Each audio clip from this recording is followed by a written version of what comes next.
think like I'm a minute early or so, something like that. But I just figured I'd get this going. Let me see here. I'm gonna try to get the chat thing up. Okay, so when people show up and start jabbering, I'll be able to see their comments. So tonight, I just wanted to give you guys a little update on some cool projects that I'm working on. Um, I know you probably noticed if you've watched the channel for some time, you will find that the courtesy of my channel has lessened of late in terms of getting right to people when they comment. Um, oh, here we go. We got somebody in the chat here. Hold on a second. The Eternal Death Rex. Good evening to you, sir. Good evening, my friend. Um, Good to see you here. I was just saying that if people have watched my channel for a while, they might notice that lately I have been very, very off schedule with my upload schedule, um, and also with how fast I'm responding to comments. This isn't because I'm ignoring you guys, and it's not because I'm trying to just, you know, wrap up the channel and get it over with or anything.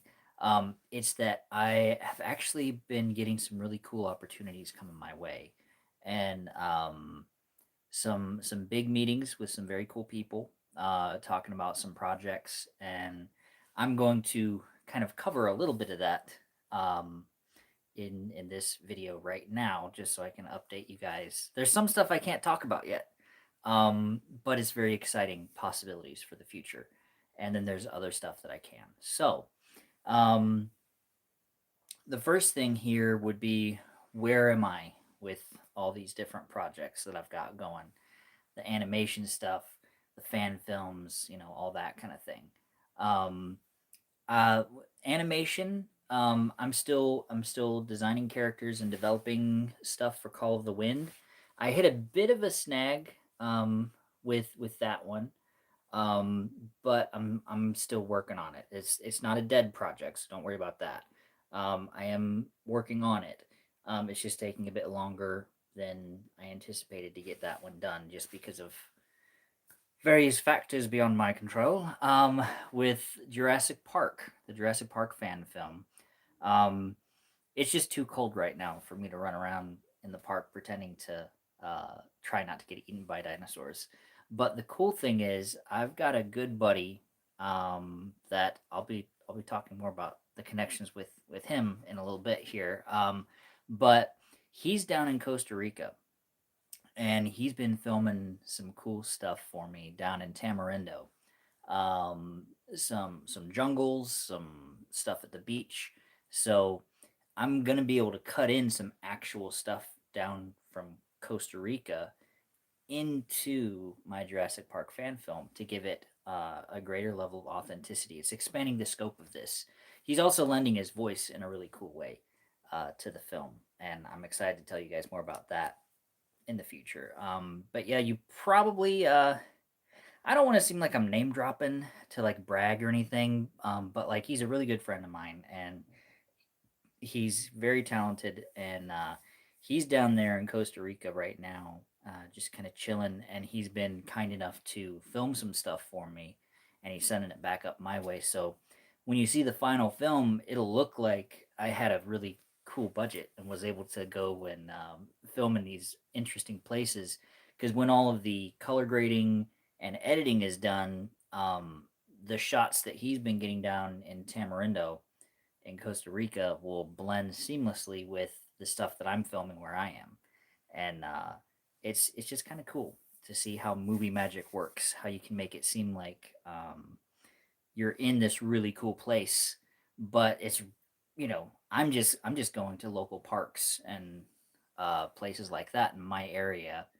Um, but it's expanding the scope of the film now because there's actual Costa Rican jungle that's going to be in this movie. So that's going to be really cool, really fun.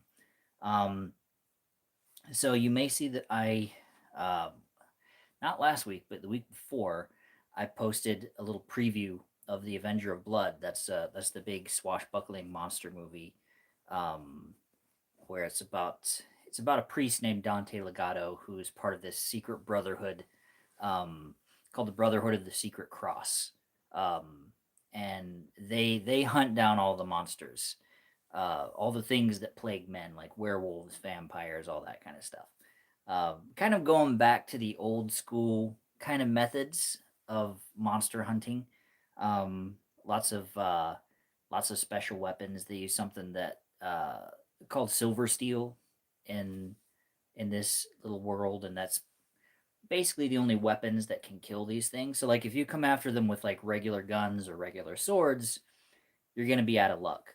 But if you use these special like blessed weapons, you'll be able to wipe out the monsters. And so that scene that I posted a couple weeks ago, that's really kind of like the prologue to kind of like set up who our version of Dracula is for the film. Um, and it kind of just shows how dangerous he is, how he can take on a whole group of knights all by himself. So that when you flash forward 500 years later, when Dante faces him, hopefully the audience will feel, you know, a greater sense of peril for the hero when he's going up against them all alone. When it's you've seen him tear through this army all by himself earlier in the prologue. Almost like a Lord of the Rings kind of thing. That's the vibe we're going for with that movie. Is kind of like um, a mix of Lord of the Rings with just kind of like that early 2000s, like 2006 type of era of film where there was a lot of like kind of gothic adventure movies around that time. That's when the Hellboy movies were being made, the Blade trilogy, the Underworld trilogy, all that kind of like dark, spooky kind of action adventure kind of thing was real big at that point in time.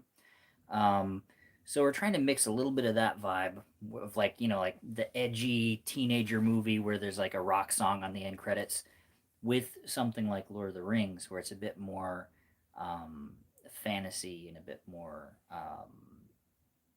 I don't I don't want to say highbrow, but like Lord of the Rings feels a bit classier than something like Hellboy, let's just say. But yes, Van Helsing. Van Helsing was another movie in that kind of vein. That whole era, where it's like really cool medieval slash gothic visuals mixed with high adventure and all that kind of thing. So that's the vibe we're going for with Avenger of Blood. Um, I'm I'm still trying to heal up um, from uh, from when my hip popped out of socket when I was filming the fight scene in armor. Um, I fell during one of the stunts. I'd been running around all day. It wasn't even anything that looked cool. That's the worst part. It's like I didn't even injure myself in a cool way. It's just my body kind of gave out on me, and I fell wrong, and that's why I haven't been able to get more traction on that one because I can't really do the sword fighting anymore until I get better, or until we get a budget together to hire someone to do the cooler fighting at the end, maybe. So there's some forward momentum on that though because I've had some cool meetings, and there might be some cool announcements on that one in the future. You'll have to keep your eyes peeled for that. But it's nothing I can really go into yet. Um, so you might be wondering, I I've been talking about dinosaurs and cartoons and swashbuckling right now. But you might be thinking like, okay, but you have a cowboy hat as the main picture. Like, what's with the cowboy hat? Well, that's because I am currently right now. Here's the hat. I'll just go ahead and put it on. I am currently writing a western right now. Um, a western adventure film. Um, it's going to be really really fun in tone. If you imagine almost like an Indiana Jones type of action adventure treasure hunt, but it's set in the old west instead of a globe-trotting adventure. It's like it takes place in the old west, basically on a trail from Missouri through Kansas, Colorado, Utah, ending in about Arizona, which in the time frame that this story is set in, back then it was still just considered the New Mexico territory. It wasn't even Arizona yet. Um, so it gives us some really cool options for landscape and action set pieces, all that kind of thing. I grew up watching Bill Gunner and tons of John Wayne westerns and all kinds of stuff, all kinds of cowboy stuff when I was a kid. It's weird having this hat now. Um, it's kind of funny to me how natural it feels wearing, because me and my brothers, we played cowboys all the time when we were kids, and I used to always be the bad guy because I could fall the best, so I always got shot in our little cowboy shootouts with the marshal and the bad man. Um, but yeah, so like me and my brothers, we'd just like run around all day in the backyard with our cowboy hats and gun belts on, and our little cowboy western suspenders that we had. Um, my mom would even let us be running around in like flannel button-up shirts. Even in the summertime, we'd be sweating our guts out, but we were having a blast because it was like, well, that's what they wore, so like we had to be accurate with the costumes. Um, yeah, so I got these cool suspenders too, because I'm kind of I'm being kind of self indulgent, I guess, because I'm writing and directing the thing, but I gotta I gotta be in it too, so I'm gonna give myself a little part. Um, I got this I got a bandana here, nice old fashioned looking bandana thing. Greetings, Ronan Andreas. Good to see you, buddy. Thanks for sharing the link to the live stream too. I appreciate it. My channel isn't very big on live streams, so it's hard to get any views on these. So I appreciate all the help I can get. But yeah, my mom and dad, they got me this for Christmas this year. I don't know if you can see it too well, but it's one of those old west type of shirts that has the button panel. I have literally wanted one of these kind of shirts. Um, Let me see, probably since I was like 6 or 7 years old. So it's a weird feeling finally having one of these, because um, it's like, wow, I've spent so many years wanting a shirt like that. Um, but yeah, it's very exciting writing this story. This is one. Put my other hat back on because cowboy hats get a bit toasty because they're so thick. They really trap in all the heat of your noggin. The cool thing about the western that I'm working on is we already have our two guys cast. Oh, no worries, no worries. The Eternal Death Rex said sorry for not sharing the link. I wasn't able to really share the link too well myself. Every time I kept trying to get it all set up beforehand, it kept going live immediately. So like I had like two failed attempts at starting this live stream, where it just started it when I was trying to just set it up, so I had to delete those.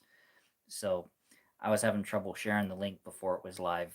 Um, but anyway, um, what was I talking about? Oh yeah, the this cowboy thing. I'm currently writing a western, and oh, let me see. I've got Messias 360. Hold on, let me. Uh, oh, the comment just went off. Let me see what that comment was. Hold on, just a second. How do you do the Vader voice?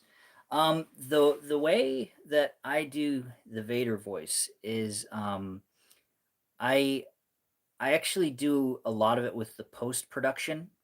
I pitch my voice down by like I think it's like 1.4, 1.5 semitones, something like that. I put a slight delay on it, and that's about all I do because most of it comes from um, the fact that like I listen to hours and hours of James Earl Jones interview stuff, so I can try to get his cadence in the way he pronounces things. Mostly, that's about like 90% of it is trying to get in the ballpark with my voice without pushing it super deep. Because a lot of times, when you hear people try to do Darth Vader, they just try to push their voice as low as they possibly can. But what I focus on instead is I focus on pronunciation and cadence, and then I let the computer digitally make my voice a bit deeper than it naturally is. I can't do it real time to sound the way I can in my reviews because I can't get my voice quite as deep. Um, but basically, what it sounds like as I'm doing it when I'm recording this stuff, I just take my normal register, which is right about here, and I put it more here, and just try to let it resonate from my chest. And I get slower, more articulate with everything I say. And that's basically what it sounds like before I put any effects on it. A nice thing to do if you're trying to do kind of a Vadery sort of voice is you do a phrase or something like that to kind of get yourself in the headspace of it first to kind of get your voice lower. Because before I do any of my reviews throughout the week, um, the very first thing I say is a line from I say a line from The Lion King, actually, where he's doing the whole like a king's time as ruler rises and falls like the sun. The sun is setting on my time here, Simba, and will rise with you as king. That kind of gets my brain sort of in the space of doing the voice a bit. And then after that, I always end up trailing off into just goofiness because I'm doing kind of like a parody version where, I say a lot of things that Vader would never say. Like hearing him just joke around and say things, or it's pretty wizard, or, like just goofy dad jokes and stuff like that. But I hope that answered the question without rambling too much, but I always do. Greetings, Nicholas. Nice to see you, buddy. It's good to have you drop by. I was just telling everybody that I'm working on a script for a western right now. We have our two main guys cast and as in the project as our two leads. It's going to be a really fun kind of buddy road trip adventure kind of a movie. Not road trip in the terms of like hopping in a car. This is like set in the old west. Um, but like it starts in Missouri, heads through Kansas, Colorado, into Utah, and down into Arizona. So we're gonna be like looking at trying to go to like Monument Valley to get some stuff filmed.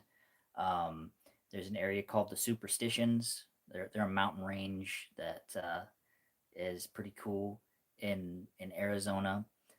There are a couple Old West towns that are still set up in different places for filming, and we're gonna see if we can film there. There's a really cool train that runs through Arizona and Utah that we're gonna see if we can utilize that because it's an old-fashioned steam train and it looks pretty cool. Um, it's gonna be fun. I can't say too much about this one, even though I'm like dying to tell you guys everything about it. I was actually just writing a scene on it this morning. A dialogue scene between some of the characters. We got like a bounty hunter guy and our main heroes, and it's gonna be fun because the tone of this one is kind of like a blending of like an Indiana Jones adventure type story with treasure hunts and booby traps and all that kind of stuff, mixed with like the fun type of tone of like the movie Silverado. If you guys have seen that, it's a really good western. Lawrence Kasdan wrote it with his brother and directed it. He's the guy who did Empire Strikes Back and the very first Indiana Jones. So we're keeping it in the Kasdan-y vibe. But yeah, Silverado is one of my favorite westerns of all time. So like we're blending a bit of the tone of Silverado with a bit of the tone of what do you call it? Maverick with Mel Gibson and Jodie Foster. That's another great one. It's got like a fun little lighthearted feel. Um, but it's a really really good movie. I highly recommend it. And in terms of the look, what we're going to be doing in this one, we're not going to be we're not going to be doing the typical thing of like, ooh, dark gritty western. Let's make it desaturated and have everybody mumble through a big mustache. Which like those are fine, but we're going less gritty and we're going more for like uh, I want to show off the natural beauty of the landscape. Like when we're riding out, through the wilderness on this thing, it's like I want people to feel like they're there. I want them to see the clear blue sky. I want to see normal human skin tones again on camera, where it's not like all desaturated and a lot of films they look kind of like they film in log and then forget to do any of the color correction. Um, for those of you who don't know, filming in log, that's it's an editing thing where basically it pulls a lot of the contrast and the colors down so nothing gets blown out. And like kind of like see how this just it looks white right there. Um, so if to keep that from happening so you're not losing image data, because see how my hand is looking blown out too, you want to avoid that. So a good way to avoid that is to film in log. But then a lot of times when people try to bring the colors back and do color grading in modern stuff, it still kind of looks murky and washed out and kind of gray. And that's what we're going to avoid with this. We're going to make sure there's some color in this, make sure the footage looks lively, and we're going for that gritty look that like Indiana Jones and movies from that era had, where there was like rich color, rich contrast. Um, because we're wanting to make like a fun, vibrant adventure kind of movie that people haven't seen in a while. Where there's humor and there's like action and like real drama with like the villains. Because another thing we're doing in this one is the bad guys are just they're gonna be bad. They're gonna be bad men, and we're not gonna be undercutting them with humor every 5 seconds. So there's gonna be fun humor and banter between our two heroes throughout the film, because it's kind of like one of those stories where the good guys keep stumbling into stuff and the situation just kind of like snowballs and gets worse and worse and worse. Like right when they're out of the frying pan, they're into the fire. So they don't really have like a good moment to breathe very often, because they're always on the run and they're trying to stay one step ahead of this ruthless outlaw gang through the whole picture. And it's just really fun, old school, traditional cowboy stuff. Um, just the kind of movie that any little boy would love to see. Just an excuse to play cowboys and have some fun. And I'm very excited about it. Um, the other thing we're going to be doing is we're going to be having like character themes, um, because I'm not a huge fan of like ambient film scores. Um, I know for certain films that's really what the movie needs, um, but for this film, the kind of tone and style we're going for, like I said, is more like Silverado or Indiana Jones, where there's a vibe to those where like they're larger than life in a fun, exciting kind of way. So they need a bigger type of music that can kind of carry that current of excitement through the whole thing. And so what we're going to be shooting for is actual like character themes, like using like the John Williams and Howard Shore method of doing light motifs and all that kind of stuff, so that when people leave the theater, if it ends up being in theaters, or at least when they're done watching it, um, they'll be able to go away humming that piece of music. And if they listen to the score later, they'll be able to remember, like, oh, that was from that movie. That's when they were doing this. That's when, they were riding through that canyon, or that's when they were jumping on that train, or, whatever. So, like, people can kind of relive the excitement of the film through the music itself. And that's the earmark of the kind of score that I always want to hear in a movie. And I'm really excited because that's what we're going to be developing for this film.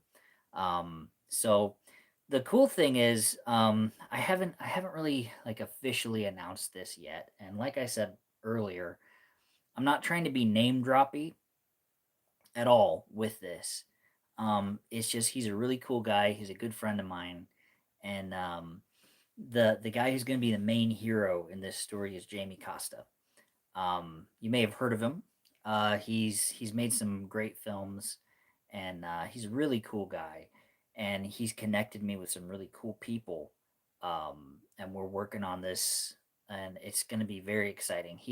He's got a really good friend named Jack Taylor that he's a fine actor, and he's going to be.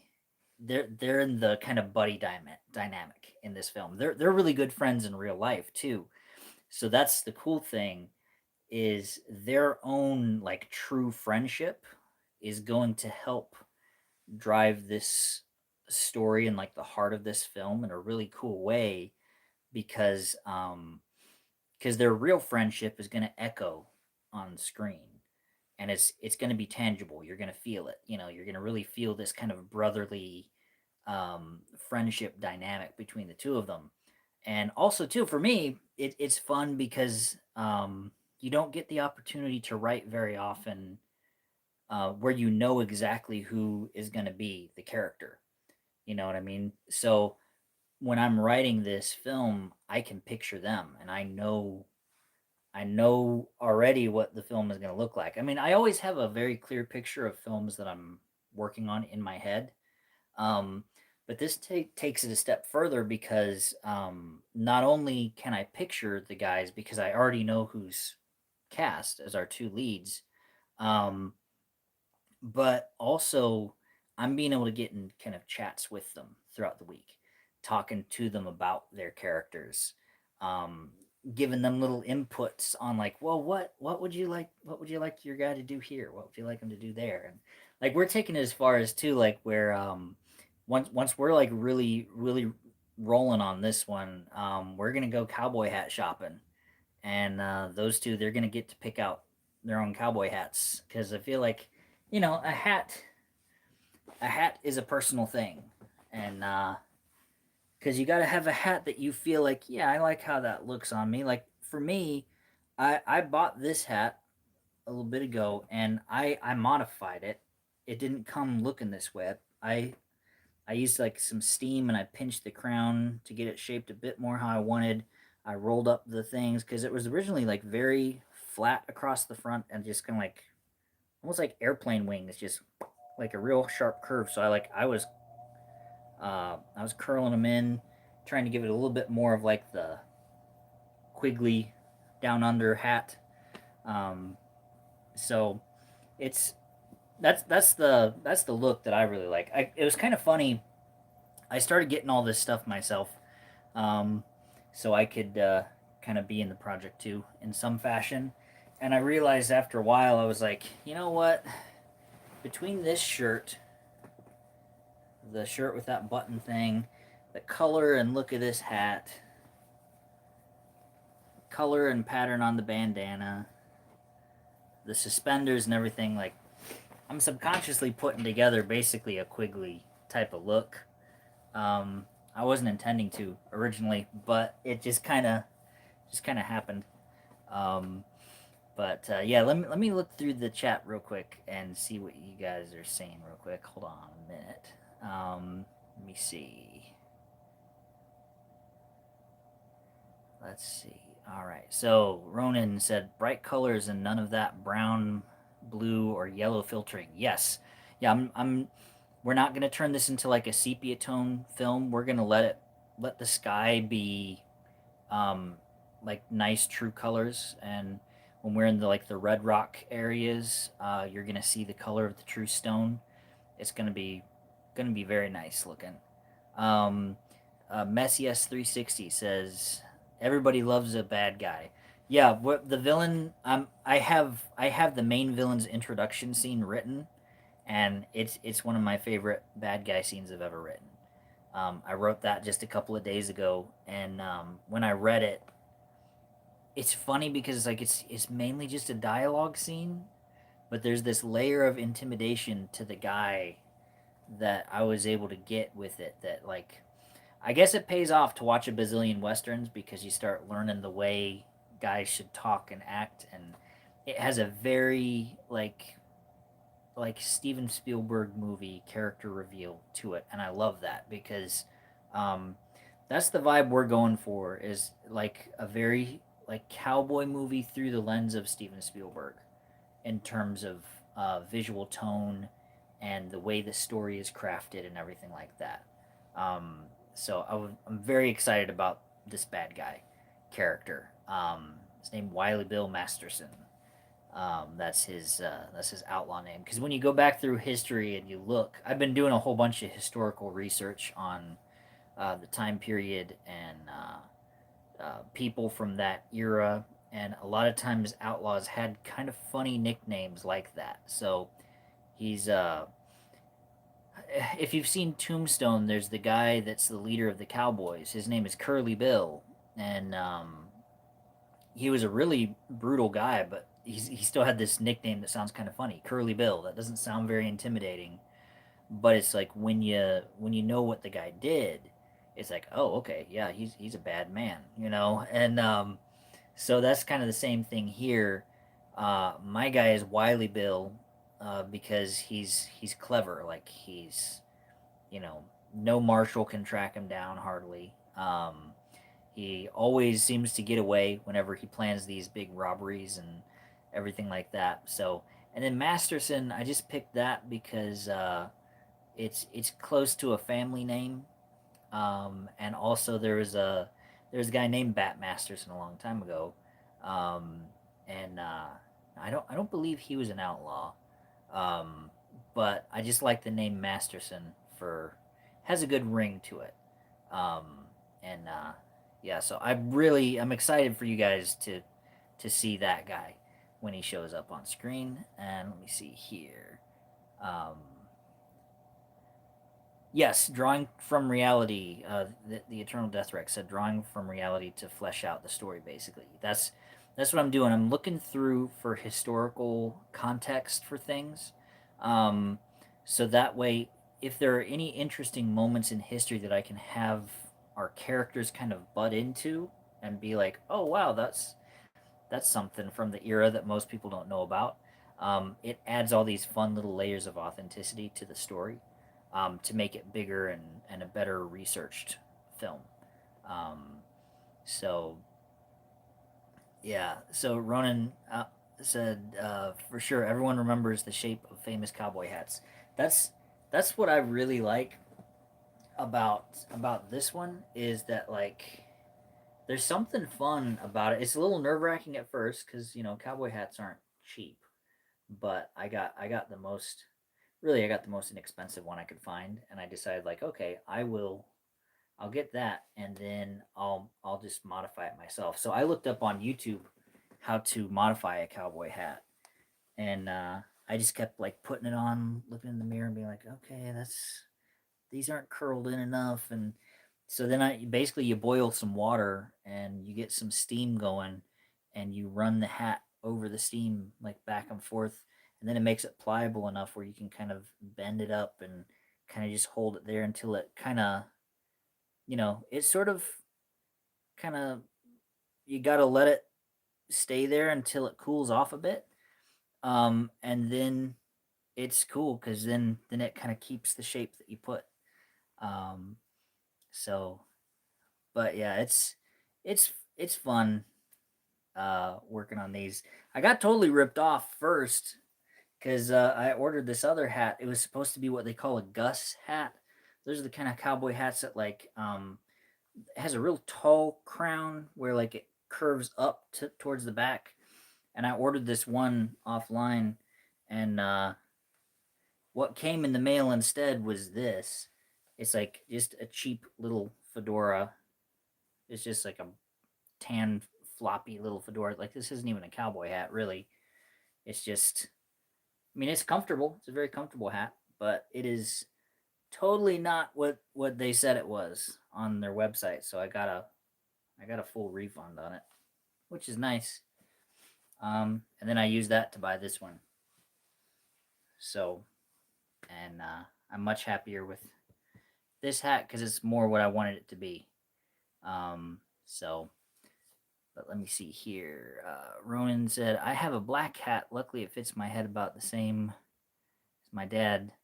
But I'd like to get it reshaped a bit more like Doc Holliday from Tombstone. He had a cool hat. Yeah. All the hats in Tombstone were cool. That's Tombstone. It's a hard pick for me whether Tombstone or so I don't know. It's either Tombstone or Silverado are my favorite Western. I don't know. It's very hard to choose because Silverado has more of a sense of fun. But Tombstone is undeniably cool. It's a very, very cool film, and I've always really liked Kurt Russell's performance in that one, and Sam Elliott. He's just cool in everything, but he's particularly cool in that one to me. But yeah, it's exciting working on this project. I've had some really cool meetings about this one. So with this film, this western that I'm writing the screenplay for right now, um, this is like this one's gonna be bigger than like my YouTube channel. Um, I can't say how big exactly yet, um, but like this is gonna be more than just like me running around uh, with my brothers and a couple of buddies. You know, filming with my DSLR, that kind of a thing. This is gonna be big, and it's very exciting. I have 3 full scenes written, but I have the entire movie plotted out. I have all the action sequences planned, like where they go, the escalation of the excitement for each action set piece. I've got the character backstories all fleshed out. So it's like I've got all the puzzle pieces in place for this film.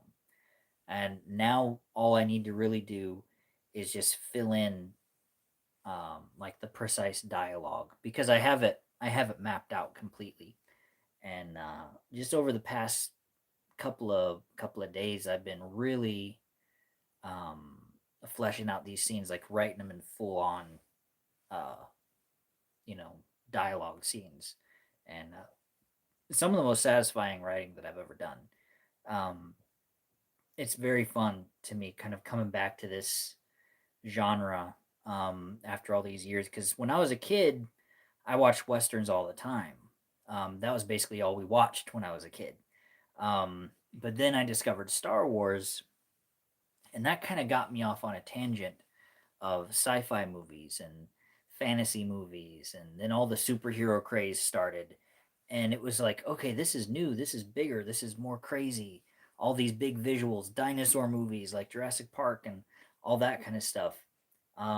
Suddenly cowboys were like, I liked them, but they weren't quite as cool as spaceships. They weren't quite as fantastic as seeing dinosaurs run around and all the cool special effects involved for that. So I kind of drifted from westerns for a long time. But I guess I've reached that age. Um, Once you hit 39, you start getting kind of sappy and sentimental for the old days. You start thinking about your youth and all the things that you liked when you were a little kid again, and cowboys just kind of floated to the surface because it's like, yeah, that was just that's what me and my brothers played the most when we were kids. Um, so it just kind of it's been a natural return for me to stuff, and it's been really fun writing this dialogue because like you can. It's a fun exercise because you're having to work within a time frame, so the characters can't really sound modern. So you have to have a certain dialect to how you write your characters, and to get like a really good sounding cowboy, a lot of times you need to figure out how to say things in a very economic way. Um, and I realized trying to write the villain in this story that I had gotten used to writing these theatrical, pompous, uh, like British villains because I've been writing so many Star Wars inspired, like evil Imperial kind of guys, where like they're a very snooty, I'm better than you kind of character. So like those kind of villains are super fun to write. These big monologuing, grandstanding megalomaniac kind of villains. Um, so then being like, oh wait a minute, I can't write that way. So what does a cowboy villain need to be like? Well, he needs to be cold, he needs to be intimidating, and he needs to really not say much. He needs to say things as clear and succinct as possible. Um, so it's been a lot of fun kind of getting my head back into Western characterization um, to write the villains. And this guy is one of my favorite villains I've ever written. He's a very, very cold hearted guy, but he's got some style to him as well that I really enjoy. And I can't wait to see him on screen. Whoever we can cast for him, it's gonna be fun. But let me see what's the chat saying here. Hold on just a second. Okay, so Eternal Deathrex said it's funny that he actually just finished the Dollar Trilogy yesterday, playing a lot of Western games lately. You know, I actually, come to think of it, I don't know if I have ever seen all of those films. I think I saw I saw The Good, the Bad, and the Ugly on Turner Classic Movies years ago when I was younger, and I may have seen part of Fistful of Dollars, but I don't think I've seen all three of them. Come to think of it, um, so yeah, I might need to track those down if I can, if they're on YouTube or Tubi or something like that. Um, yeah, the westerns that I grew up watching were mainly John Wayne movies because my dad loves John Wayne movies. Um, like True Grit. The remake was really good too, actually, with Jeff Bridges. I was really surprised how much I liked that. Um, but yeah, with John Wayne, The Sons of Katie Elder um, was a really good one. Rio Bravo was fun. That was a really good one. Had Dean Martin in it. Oddly enough, you wouldn't think of Dean Martin being in a western because he was more of a New York nightclub singer kind of a guy, but somehow it worked. He was good. He was very good in it. Him and John Wayne made a fun uh, pairing of friends because they were both such different type of guys. Um, yeah, tons of old John Wayne movies. I think I've probably seen just about every John Wayne western there is at some point. Um, but let me see here. Oh, okay. All right. The Ethereal Deathrex just said, or Eternal. I'm sorry. There's another guy called the Ethereal Dragon. So I always get the Eternal Deathrex and the Ethereal Dragon mixed up in my head. And I'm either always calling him the Eternal Dragon or you the Ethereal Deathrex when I'm trying to type up responses and I have to go back and retype my stuff. But you said they're on Tubi right now. Okay, I'll look those up then and check them out because I've always heard they're really good. So it's gonna be fun um, seeing those because I'm on kind of a Western kick at the moment because that always happens with me whenever I'm working on a project. If there are other movies that I can think of in that genre, I always tend to watch a few key films of that genre over and over and over again while I'm in a writing process. One, so I can kind of get a tone in my head that I'm really thinking of. But two, so I don't accidentally think I had a great idea and then realize too late. It's like, oh crap, that was in that movie. That's why that sounded like such a good line in my head because it actually was in a movie. Um, that's a good that's a good reason to kind of watch other films is to make sure you're not subconsciously ripping off moments from other people's movies because that can happen if you see a movie a long time ago and then you start writing your own project. It can be really easy to accidentally swipe little bits of something that you really enjoyed because you're not intending to, but it's still lodged somewhere back in your subconscious in the back of your mind. And then if enough time has passed, you're racking your brain trying to think of a scene, and it's like, oh wow, it's like this light bulb moment, and you're thinking like, this is amazing, this is the best stuff I've ever written. And then someone else reads the script and they're like, oh, that's like that. And then you're like, what? They're like, yeah, like this movie. And then they say the line from that other movie that's almost identical to the one you just wrote that you thought you were being so clever when you wrote. And then it's like this big like, oh crap, yeah, I forgot about that movie. So that's why I like to watch a lot of films within the genre that I'm working in, whether it's a sci-fi movie or an adventure movie or a fantasy film, or in this case, a western, so I can make sure not to accidentally um, swipe other people's dialogue by accident. Um, and it's always fun too because you can kind of see the trajectory of a genre for inspiration, and kind of have a checklist. Because when I was working on the early plotting of this film, I really did go through and think like, okay, so what were the main action set pieces that you used to see in a lot of westerns? Because I wanna almost kind of like hit the greatest hits of action set pieces, and then do do my own interesting stuff within those types of set pieces, if that makes sense. So it's like, okay, well, there's lots of horse chases, but then what are new, interesting ways you can film a horse chase or have things happen in a horse chase? Or like, yeah, there's gunfights, but what can you do with a gunfight that'll make it more exciting without it turning into like a Tarantino movie or something like that?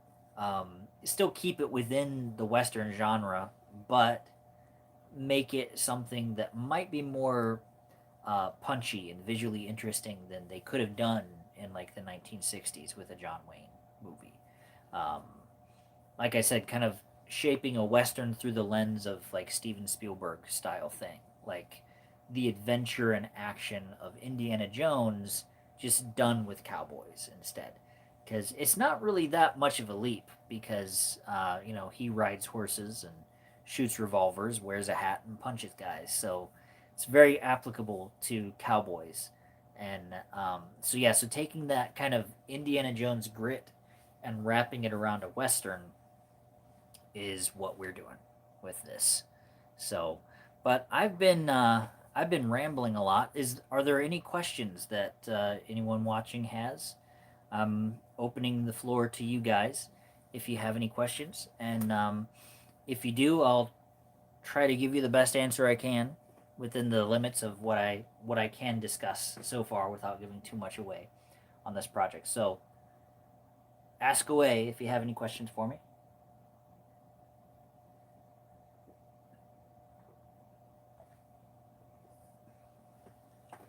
Anybody? Anybody know? Going once, going twice.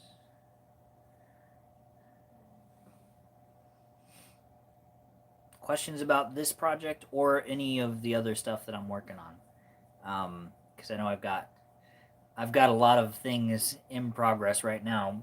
I got a Jurassic Park fan film in the works.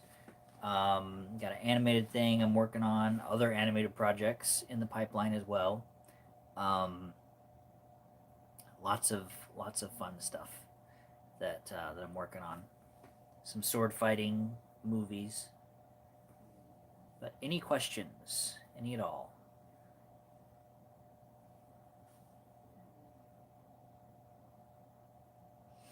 Okay, well, if anything pops up, I'll just interrupt myself and read your questions here. Um, but yeah, the big thing I'm wanting to do with this western that I'm writing is I want to have a nice blend of adventure and heart and drama to this, to where, um, let me see, like, oh, hold on, now we got a couple of comments here. The animations, which one will come out first? Um, So far, it's looking like Call of the Wind will probably be the first animated project that crosses the finish line. Um, just because that older project, the first Scarecrow that I'm working on, um, that one is going to take a bit longer to get done. But we have some cool connections being made with that one.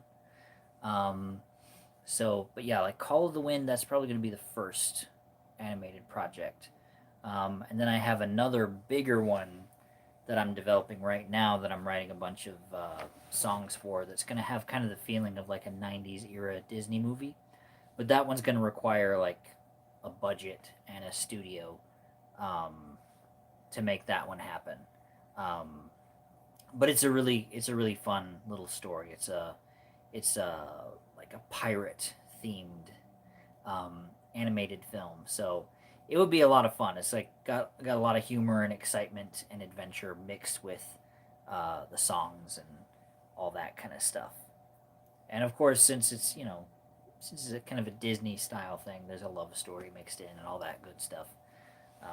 But let's see here. Let me see. Hi Vader, long time no see. You do movies though? We do movies now. We do movies now. Yeah. Sorry for quoting uh, the sequel trilogy. I do apologize. It shames me. But whenever there's a movie reference, I can't pass it up, even if it comes from a movie I loathe with every fiber of my being. But yes, I'm working on a lot of film projects right now.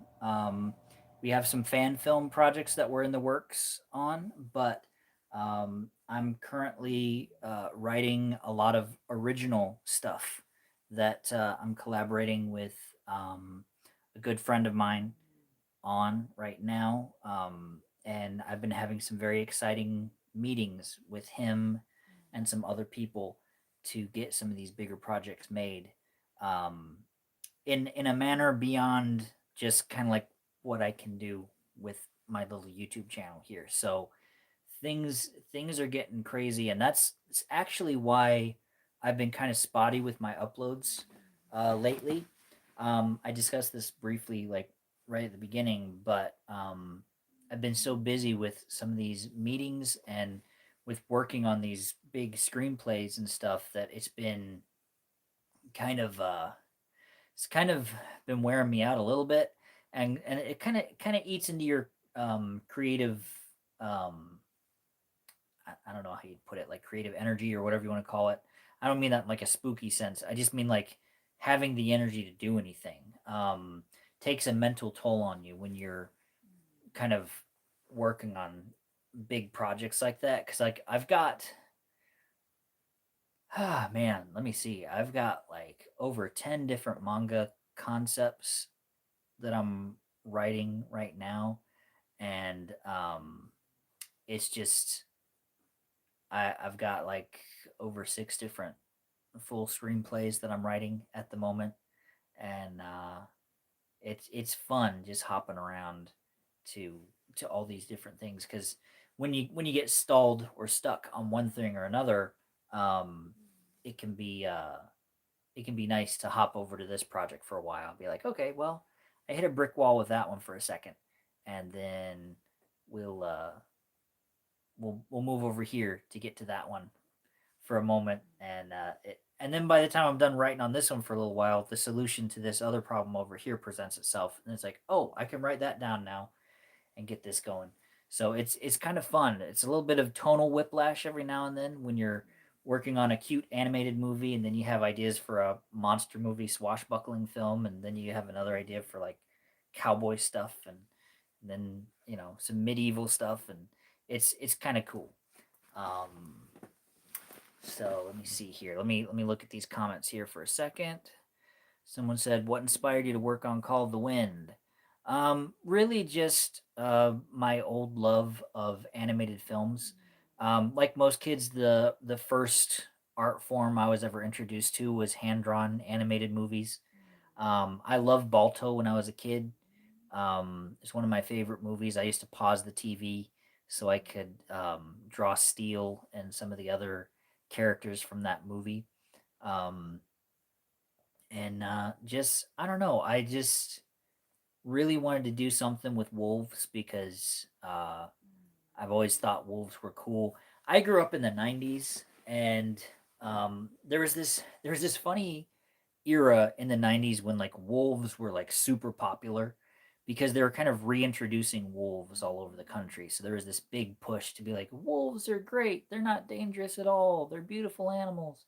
So like tons of nature documentaries about wolves were coming out, and it kind of coincided with this kind of fad where everyone wanted to think that they were, everyone always was trying to look back through their family history to be like, well, maybe I was Native American, so like everyone was wearing t-shirts with like Native American stuff mixed with wolves on it. And so like wolves were real big in my imagination when I was a kid because wolves were just everywhere in the '90s. So when I was thinking about just a fun little story I could tell with animation, my brain went back to wolves because I just thought wolves were cool when I was a little kid. And I love Balto, so I just kind of thought, I'll just set it up in Alaska, and it'll be a fun little story. So that's kind of where that came from. Really, was just a mixture of childhood stuff and a story that popped into my head when I was actually bored. I was just bored, and I just was goofing around and started sketching some little characters, and that's usually how an idea will happen with me. It's like a concept will just sort of kind of become something as I sketch characters, because then a lot of personality comes into the character design, and then I get a name for a character, and then I start picturing little sequences here, sequences there, a line of dialogue there, a piece of music, so I have a tone and a direction that's like it's kind of building. And so it's like it all kind of happens at once for me. I don't sit there and like type up a full screenplay and then worry about what it's going to look like, and then worry about filming it, and then worry about what the music's going to be. It's like it's all part of the same process for me. Music, dialogue, characters, design, scenes, storyboards, um, fight choreography, set pieces, all that stuff. It all just kind of like comes to me at different moments, and I just have to kind of like just record the music when it comes to my mind, or I lose it. A lot of times I just hum it into something so I don't forget. Um, or if a line of dialogue pops into my head, I'll just act it out. I'll hit record on something. I'll just talk the line out. Because sometimes if I try to sit there and be like, oh yeah, that's a good scene, I need to type this up. When I start trying to type it all up, um, I can lose the rest of it. But if I just say it and act it out, I can get the whole scene out, and then I'll just transcribe it later and polish it.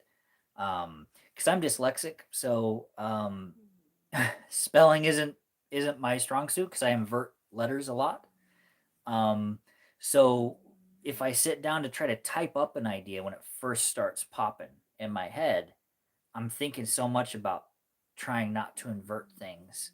Um, it can make the those last couple lines that were like my favorite part of the scene just totally leave my head because I'm struggling so much to type up the first half of the scene. So if you're trying to write stuff, music or scenes, I would highly recommend just talking into your phone or any kind of recording device that you've got, um, just to save what you have right when it first comes into your brain, so you don't lose that stuff, because you can always type it up later.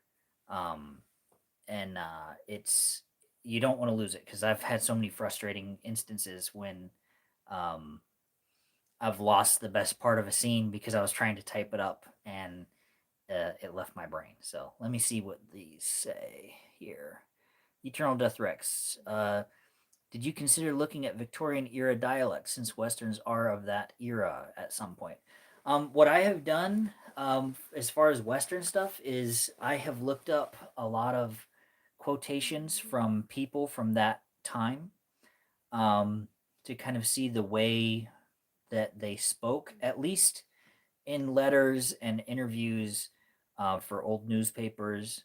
and that kind of a thing, and like old journals and that kind of stuff.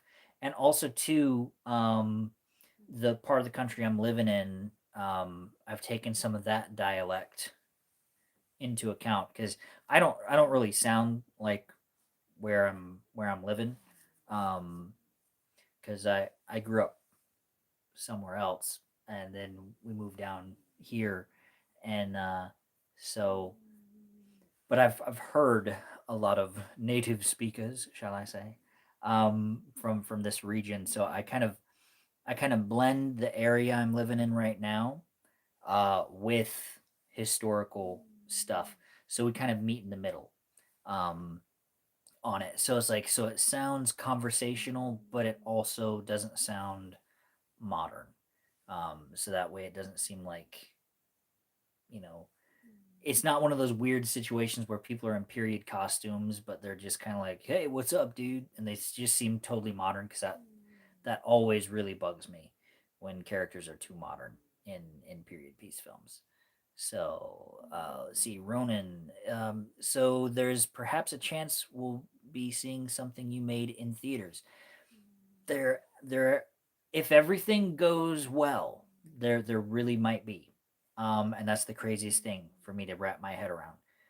I can't promise that that will be how it happens, but there is a chance of that. A I'm trying to hesitate and think how I should say this, but um, there's a very positive chance that that could happen, and it's kind of overwhelming to me. And that, again, that's why I've been working so hard on these projects, is because if these opportunities pan out the way it's looking like they will, it would be like life changingly cool. Um, and so it's a big deal working on these things. So I'm not, when I'm missing uploads, I'm not just like goofing around and being like, me, I don't feel like doing something right now. I'm actually, it's because I'm either tired from a meeting I just had, a big one that's got me all tired and worn out, or I'm burnt out and spent because I've been hammering away at like 6 different screenplays trying to get all these ducks in a row. So hopefully I can kind of level up, and you know, not that I don't like making stuff here on YouTube, but like if I could get a movie in the theater, that would be, um obviously that's the dream for anybody who is a filmmaker and wants to tell big stories. Because my whole goal with this is to try to make something that anybody can come to it and enjoy. That's what I try to do with all the stuff I make. Is I try to make it to where it's like, um, across the board, no matter who you are, no matter where you come from or what you believe or whatever, there's something in this film for you, and everybody can just kind of turn their brain off for like, hour and a half, 2 hours. And I don't mean that in a way of like, oh, it's going to be a stupid, poorly written story. I just mean like, leave the world outside. um, just come in here, sit down. You don't have to think about what's going on in the world, anything that's stressing you out with money or family issues or whatever's going on in your life. Um, you can just leave all that stuff behind, get caught up in a fun story, and just forget about your troubles for a bit. And because movies don't really do that for people very often anymore. And I'd like to give that to people, when they see it, whether it's in a movie theater or on a streaming service. That's what I want to provide with, the stories I'm working on. So let's see here. Someone says, this is very long, profile name. Uh, it's like, congratulations on your work. It's nice to know that you're doing good. As for the wolves, uh, don't we all remember Twilight popularity? Yes, that that was like a crazy time frame, because like the whole werewolf thing was like super super popular around that time frame. I remember that when I was That's when I was a bit younger, but I remember the surge of popularity with that, where every TV show even was trying to be like mini Twilight at that point. Um, but let's see here. The Eternal Death Rex said, "Yeah, modern speaking can be weird for historical films." Thank you for the answer, sir. Yeah, it's nothing takes me out quicker than when a period piece film starts throwing around modern humor, modern sensibilities with storytelling. It's like I'm trying to keep the cultural stuff to where it's kind of like, yeah, people wouldn't have acted like that back then. There were certain formalities that people had, whether it was like taking your hat off when you came into a room, or a church, or if you were in front of a judge, you would take a hat off. But like a lot of things, they don't even think about that. They don't think about the weird little etiquette rules of like how you treated a lady a long time ago, um, or just different things that just add these just peppers in these little bits of historical authenticity. Because I'm not trying to make like something that's like History Channel levels of this is exactly what the West was like, kind of thing. Because I still want some of the fun theatricality of westerns that we all grew up watching and loving, but I want to balance it with a certain level of historic authenticity. So if people are big fans of history, they won't watch it and be like, "Hey, wait a minute, that's that outlaw wasn't even he wasn't even born yet, and they're bringing this outlaw into it." It's like, come on now. Um, because that kind of thing can be frustrating. Because I had this um, idea of a certain character I wanted to bring in from history, but then I realized, oh wait a minute, no, the timeline is wrong, and yeah, he wouldn't even be around at this point. So, oh hey, there's our hero of the hour right there, Mr. Jamie Costa himself. Um, I've been telling people not exactly what we're working on, but like I've been kind of hinting around at what we're doing. They don't know the gist of it exactly, but they do know that we're working on a treasure hunting western, and it's gonna be pretty exciting. And he's also the guy that is he's been filming some really cool stuff for me down in Costa Rica that I'm gonna be cutting into my Jurassic Park fan film, and it looks great. The footage he's getting from down there, it's beautiful stuff, and it's gonna really up the quality of it, because some of the stuff he's gotten these cool shots where he's panning across the sky, down to the palm trees, down to the beach. And what I'm gonna be able to do is when he's panning through the sky part, I'm gonna be able to add some pterodactyls flying over in Blender, um, and it's gonna be cool. It's gonna really up the level of the film, because it's going to expand it beyond what I can do on my own, which is very very fun. He's very generous with his time. So, um, but let me see here. What are these comments here? Regarding my creative flow, my short-term memory sometimes bites, but my long term memory is good. So, funny enough, I write down my stuff first because I tend to lose information if I say it. Oh, okay. Yeah, that's everybody's brain is different. And I think for me, uh, it's my dyslexia thing that makes it to where I can't hold on to stuff quite as well if I'm trying to write it out. So that's why I have to say stuff myself, and then I can kind of transcribe it later. A lot of times when I'm doing my weekly reviews, what I'll do is I'll do what I call my ramble pass, where I don't even bother to be in character at all. I just kind of get all my thoughts out, and usually that ends up being like about a 45-minute little rant, depending on how much I liked or disliked the movie. Um, and then I have to pare that down to try to get it down to these like 4 to 6 minute reviews that I do on this channel, to where then I have to take all that information that I had in 45 minutes and try to condense that down to 4 to 6 minutes, and then turn it into my Darth Vader humor and add all the puns and all that kind of stuff. So sometimes when I do my talking out of a scene, there's a lot that goes because I do tend to ramble on and on about stuff. Um, but it also does help because it does make some of the dialogue conversational.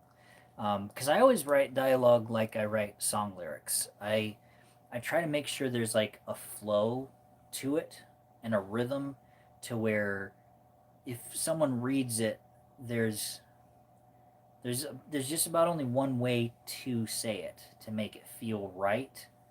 Um, and that's not to like try to box anybody in. It's just kind of like it's to create a moment because when I'm writing dialogue, I'm also seeing the cuts in my head of like, okay, this is going to be a wide shot on both of them, and then when he gets to this word of the line, I'm going to go into a close up so you can really see his eyes, so you can just see this moment of pause where it's like he's looking back and forth and he looks down for a second, and then he looks up and he says the next word, and then that's how I think when I'm working on a script is like I think in terms of how it's all going to edit and I storyboard the whole thing. um, so that way when you get all your little clips together it makes your editing process like super super easy because then you just have puzzle pieces you got to plop in and then it's like you got your movie. It makes it to where you don't have to like agonize over hours of footage and be like, oh crap, uh, now we gotta find the movie. We gotta hope we found something. Um, oh, thank you very much. Thank you very much, my friend. I really appreciate that. Um, hold on, there we go. Uh, Jamie just dropped a super thanks. I really appreciate that, buddy. Um, but you didn't leave a comment for me to answer. That's the whole point of those, isn't it? So you get people to read what you said. Um, but let me see here. Sorry guys, I'm trying to read the comments on the side here. They keep going off. I wish there was a way to have them stay permanently, but I'm doing this from a tablet, so they kind of come and go. But the one guy said, I got autism, so I tend to have a bit of a learning curve, but I tend to do well uh, after finishing the learning curve. I do good with system stuff. Yeah, it's funny. My brain works kind of a funny way, and I'm not sure which way it leans. Whether it's I've taken different little test things to try to figure out how my brain works too, because I can I got this thing where I'm not sure what it is, but I think it's called like hyper focus, where you can kind of lock in on something and like just be there for like 10 hours straight, whether it's like editing visual effects shots or recording music or writing a screenplay, storyboarding stuff. I can lock in to where like I can be sitting in one spot for 10 hours and forget to get up and get a drink or eat or anything. Um, whereas like I'm like in this little zone that happens, and that happens to me a lot. So I don't think that's exactly normal, in this sense of how people would consider normal. I don't know, um, but I've been trying to look up what that is exactly because it does seem to be a weird thing that my brain does. I get a lot of productivity out of it, but then it kind of burns out my energy after a while, um, because I'm in this super super focused state where like nothing else is in my brain but the one thing. Um, and I can get that way with a project where like that becomes like an all-consuming thing in my brain for a while. Is this one project where it's basically the eat, sleep, you know, dream this thing. The interesting thing about this western is actually it came out of a dream I had. Me and Jamie have been having all these creative talks about a bunch of other cool projects we're working on, and I I dreamed that me and him were having a conversation, and that our conversation turned towards the subject matter of this movie, this treasure hunt with Wild West stuff, and we talked out the whole thing, and I thought it really happened, and I woke up, and then I realized like, oh wait a minute, no, that never happened. I was dreaming that whole time. So then I called him and I told him about the dream and the whole project, and it turns out like it was a type of movie that he'd wanted to make for like forever. So it's funny that that stuff happens that way. I've dreamed a few movies throughout my life where I um, have like a whole story play out in my head. I've had like I think 5 or 6 like really big story concepts that came from dreams. One of them was an animated film that I'm working on, a musical, and I dreamed the songs and everything. Um, and another one was like a big psychological sci-fi thriller that again I'm working on with Jamie. We actually have a clinical therapist that's helping lend some authenticity to that project, which is very cool. Um, and let me see, I dreamed a whole Star Wars movie once. It was this whole storyline of a group of evil, like Imperial, like Grand Moff guys.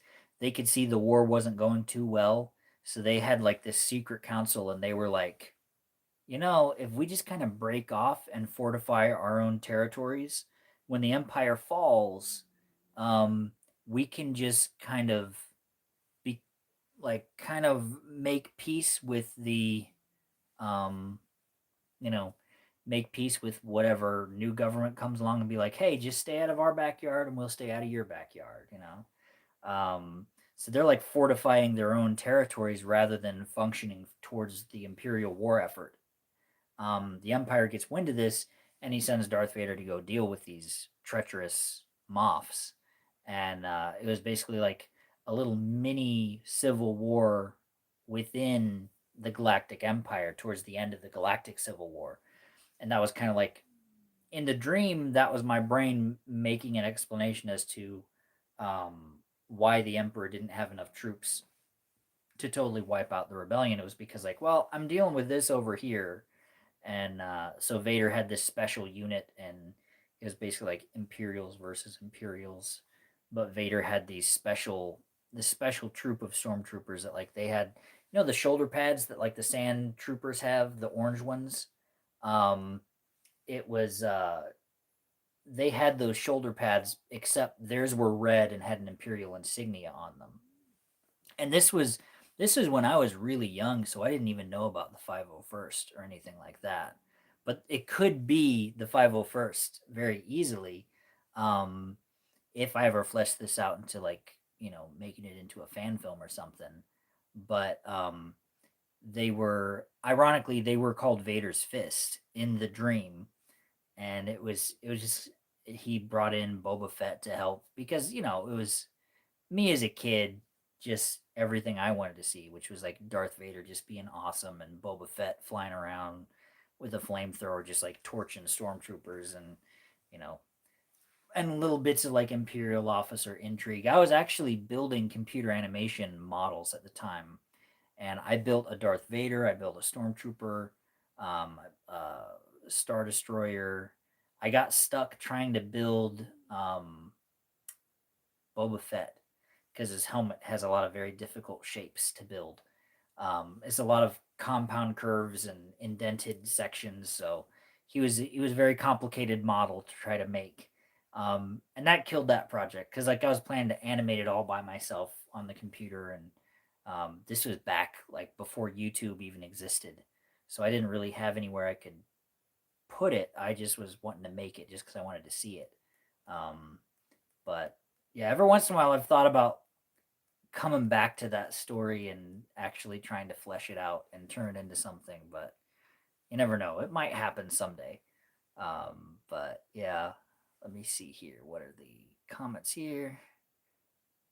Yeah, Ronan said like those are some of the coolest ways to find inspiration with dreams. It really is a cool way. Um, and it's a cool feeling when you start seeing that dream take shape and become something afterwards. That's the really cool thing because then it gets more. Uh, it has to become more tangible because in a dream, stuff can make sense when there's not really a clear path from here to there in a story. It's like in a dream, it's just kind of like it's a it's a kind of like it flows around. You know what's happening, kind of thing. You get the sense of something sometimes. Other times, it's really really specific. Um, but when you start taking that dream concept and turning it into a full story, that's where you have to flesh it out a bit more, and it's a really cool feeling when that happens. Um, but yeah, let's see here. Batman Arkham City official says Vader Reviews. Greetings. I've never seen you around these parts before. Um, you're kind of coming in at a weird place for the channel because usually I'm in my Vader suit, um, looking all cool in front of a green screen environment, but now it's just me as a dweeb. This is Vader unmasked. I'm just a dork.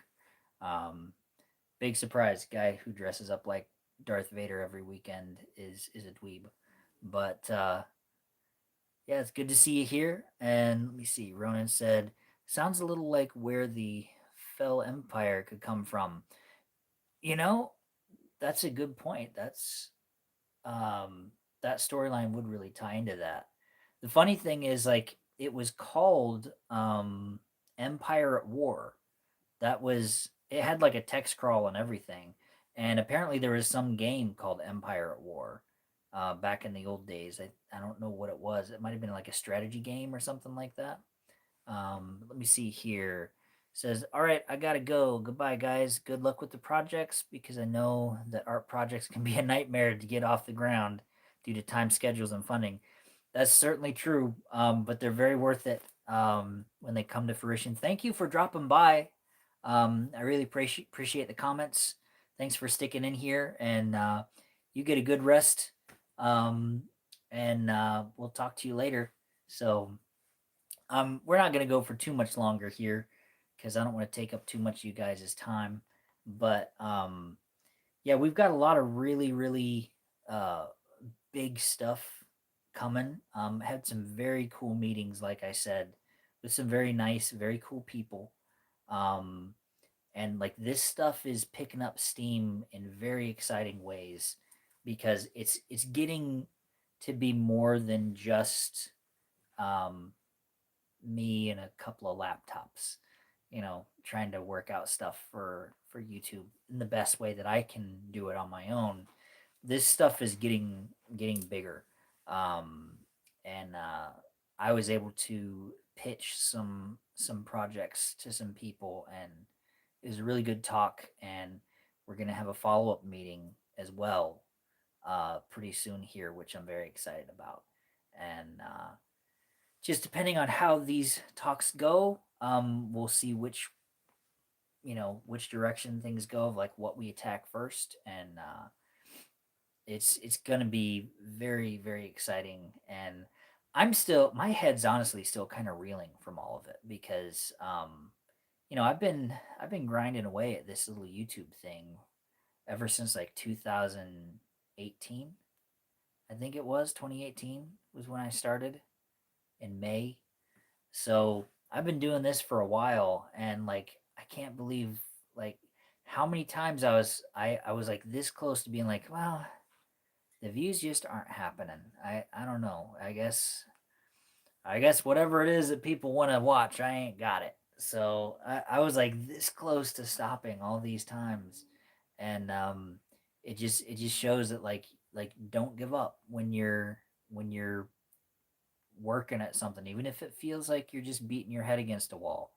You never know who's going to tune in, who's going to see what you're doing and take a liking to what you're doing, and kind of help you along your way. If you keep just being sincere and putting your heart into stuff and just really trying and really going for it. Because the biggest thing I think the world needs in terms of creativity right now is I think I think we're missing sincerity.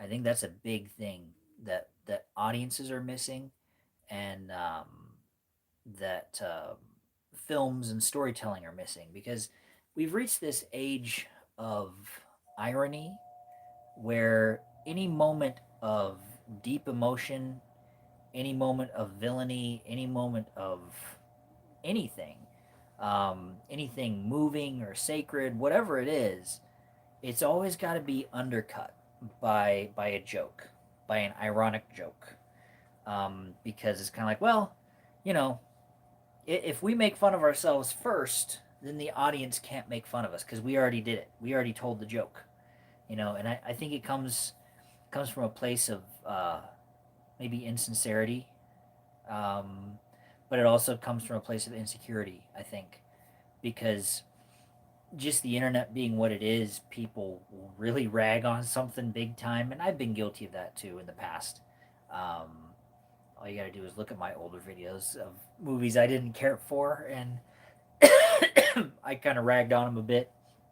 Um, I was always trying to do it in good fun, but still, you know, it's admittedly it's no fun when people say hostile stuff about what you tried to make, especially if you were going for it like completely serious.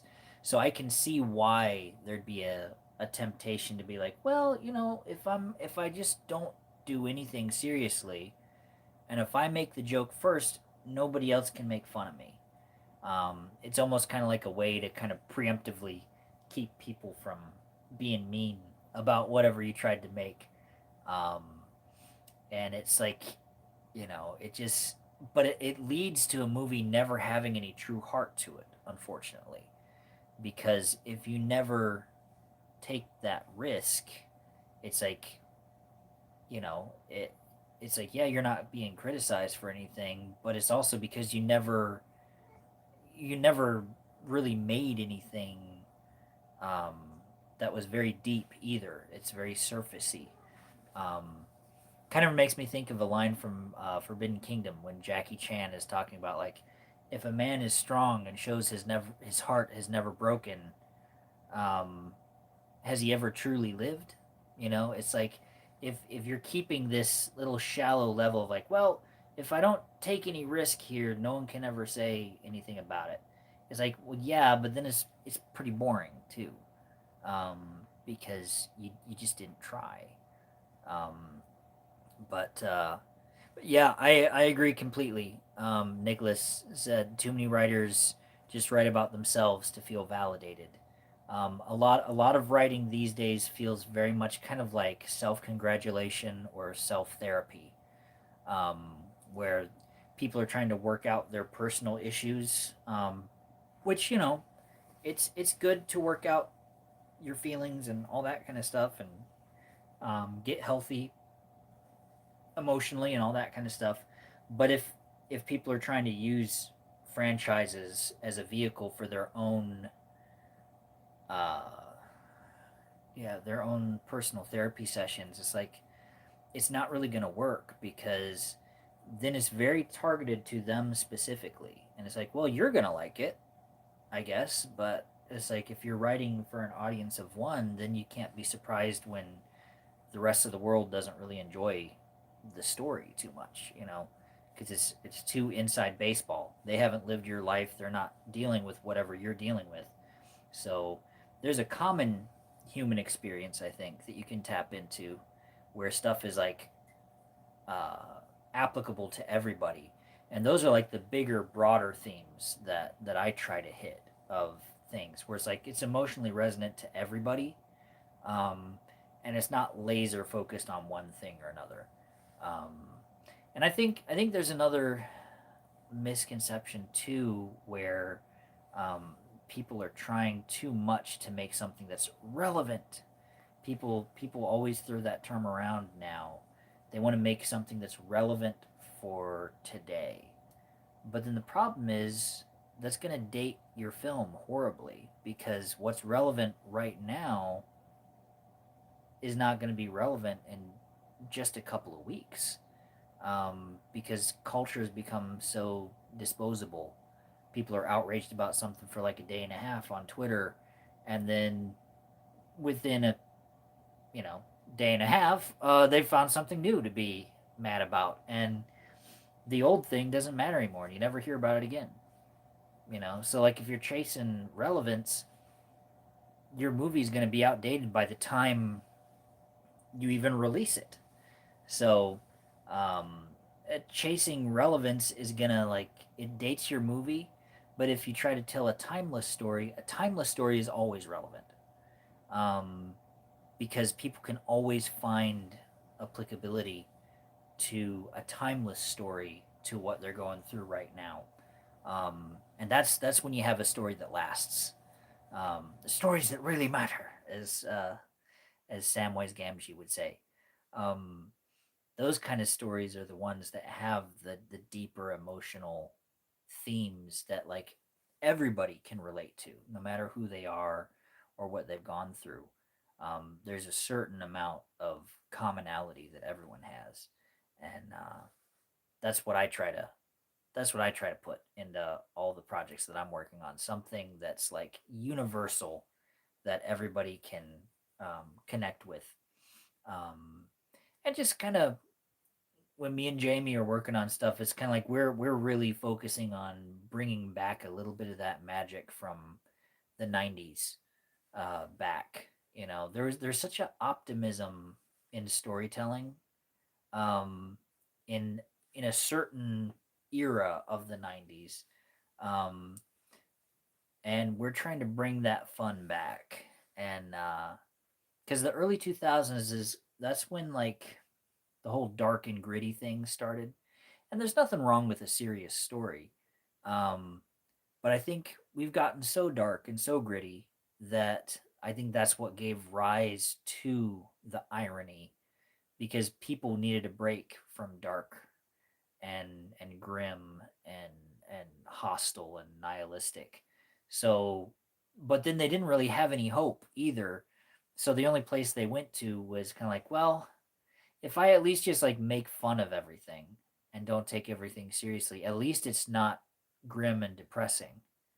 But since they didn't have really much hope either, it kind of like it turned into just kind of like a weird, uh, just mock everything and have no true heart, or it's kind of like a guarded, self-deprecating humor of if I call myself ugly first, then you can't call me ugly. So it's almost kind of like a way to try to defang people before before they can attack you. You attack yourself first, so then you're not a fun target for anybody. Um, but then you don't have any true emotional connection because you're busy keeping everyone at arm's length with irony and humor. Um, so then nothing lands, and you can never write anything that is truly meaningful and heartfelt. So yeah, so some people might not really care for heartfelt stuff, but I've seen enough reaction videos of people um where they watch older movies that were sincere, and they always mention the heart, the sincerity, the dialogue, and the music is a big thing they always mention. Music that just goes ahead and pulls on those emotional heartstrings. Because there's a quote, I forget who said it, but it was like, music are what emotions sound like. And it's true. I miss big, lush, sweeping film scores um, that just totally give you the feeling of the scene. The music of Lord of the Rings is some of the most beautiful film music of all time, and basically anything John Williams writes is pure gold. Um, so we're gonna try to bring back that kind of vibe too. Big sweeping character themes and rousing adventure music, especially for this western. We're gonna be we're going to be bringing back that fun, exciting kind of music where um, you just feel good and excited when you're listening to it. Um, if you think of like the kind of music in Indiana Jones in The Last Crusade, at the very opening when he's running around on top of the train when the guys are after him, um, the music is fun, it's exciting, but it's also it's just like an uplifting feeling. It's not oppressive. It's it's there to just like heighten a moment, but like it does it in a very fun kind of way. So we're going to be trying to capture that tone, but through a Western lens of almost like classic Westerns, like the Magnificent Seven. Um, another piece of music that gives the feeling of what I like, and the tone I'm going for with this Western is if you go back to the old National Geographic theme from the 90s, um, composed by the same guy who composed the Magnificent Seven score. That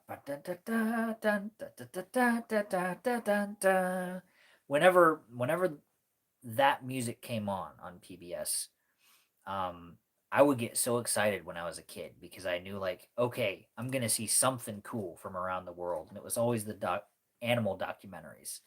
Um, the National Geographic animal documentaries. It's like that music just hit me so hard when I was a kid, and I just love that kind of feeling of adventure.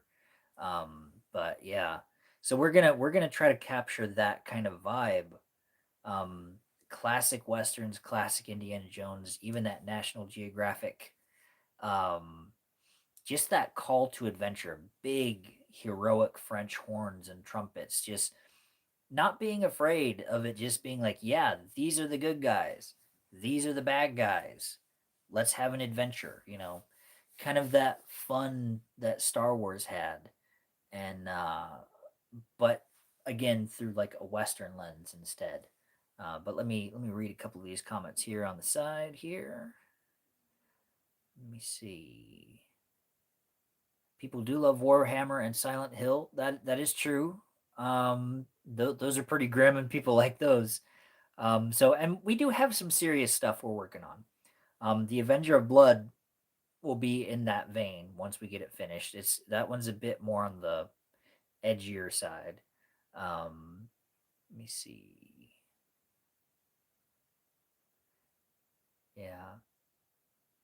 Yeah, the constantly making fun of stuff can it just kind of guts a movie of serious moments. The Marvel movies are a good example of that, where like um scenes can't really breathe for very long without a joke. And I don't mind humor. I like fun, but like there does need to be times where it's like, okay, this is serious now, and this isn't the time to be goofy. Um, yeah, the Eternal Death Rex said, yeah, John Williams' feel is something I really miss. I can't tell you how much I miss big sweeping orchestral film scores. That's a big thing that we're gonna be trying to bring back with all the projects that we're working on. Um, oh yeah, Ronan said I can't understate how much the score from Hook makes me feel. That's a score that like I listen to all the time. And Jamie does too. We we we have a shared love of the Hook score. There's just something so emotional and um, just so emotional and moving about that music. That I don't know how John Williams does it. I wish I could sit in a room with him for like a half hour at least. I know that wouldn't be nearly enough time to learn, but like I do wish I could sit with him for just a little bit and be like, okay, like explain to me like I'm a child. Like how do you approach this stuff? Like do you have a formula of some kind of like, yeah, I usually think this way when I'm writing a bad guy theme. And I usually think this way when I'm writing a love theme. When I do action music, these are the little tricks in my toolbox that I usually use. I would love to see if he could like give some tips on that to kind of keep that essence of that art form that he does alive, because nobody writes film music like him. And you know, it's something that I really hope gets preserved and that more people can um, kind of latch onto. Um, but let me see. Transformers movie and Gem had great music. You know, oh, Transformers the movie. Oh, do you mean the one from like the 80s? Cuz like I don't I think I saw the newer Transformers. It's not new anymore, I guess, but it was newer when I was young. The Michael Bay Transformers. I think I've seen that movie once, so I don't really remember the score of it. But if you're talking about the Transformers the movie, with the lion on the soundtrack, that was I must confess I listen to that quite often. Um, oh, okay, yeah, yeah. You just answered my question. Yes, the animated Transformers movie, or the new animated Transformers, because I know there was just a new one that came out. Um, the but yeah, the lion and the touch. Yeah, the that song.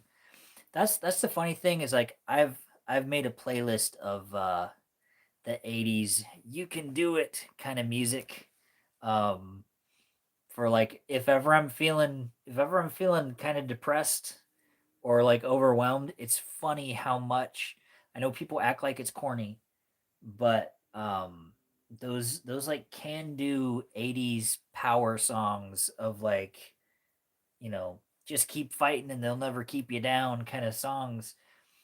It can pull me out of it, you know. It can get me to feel like, yeah, yeah, I can make it. I can keep going. I just got to keep fighting and following those dreams, you know.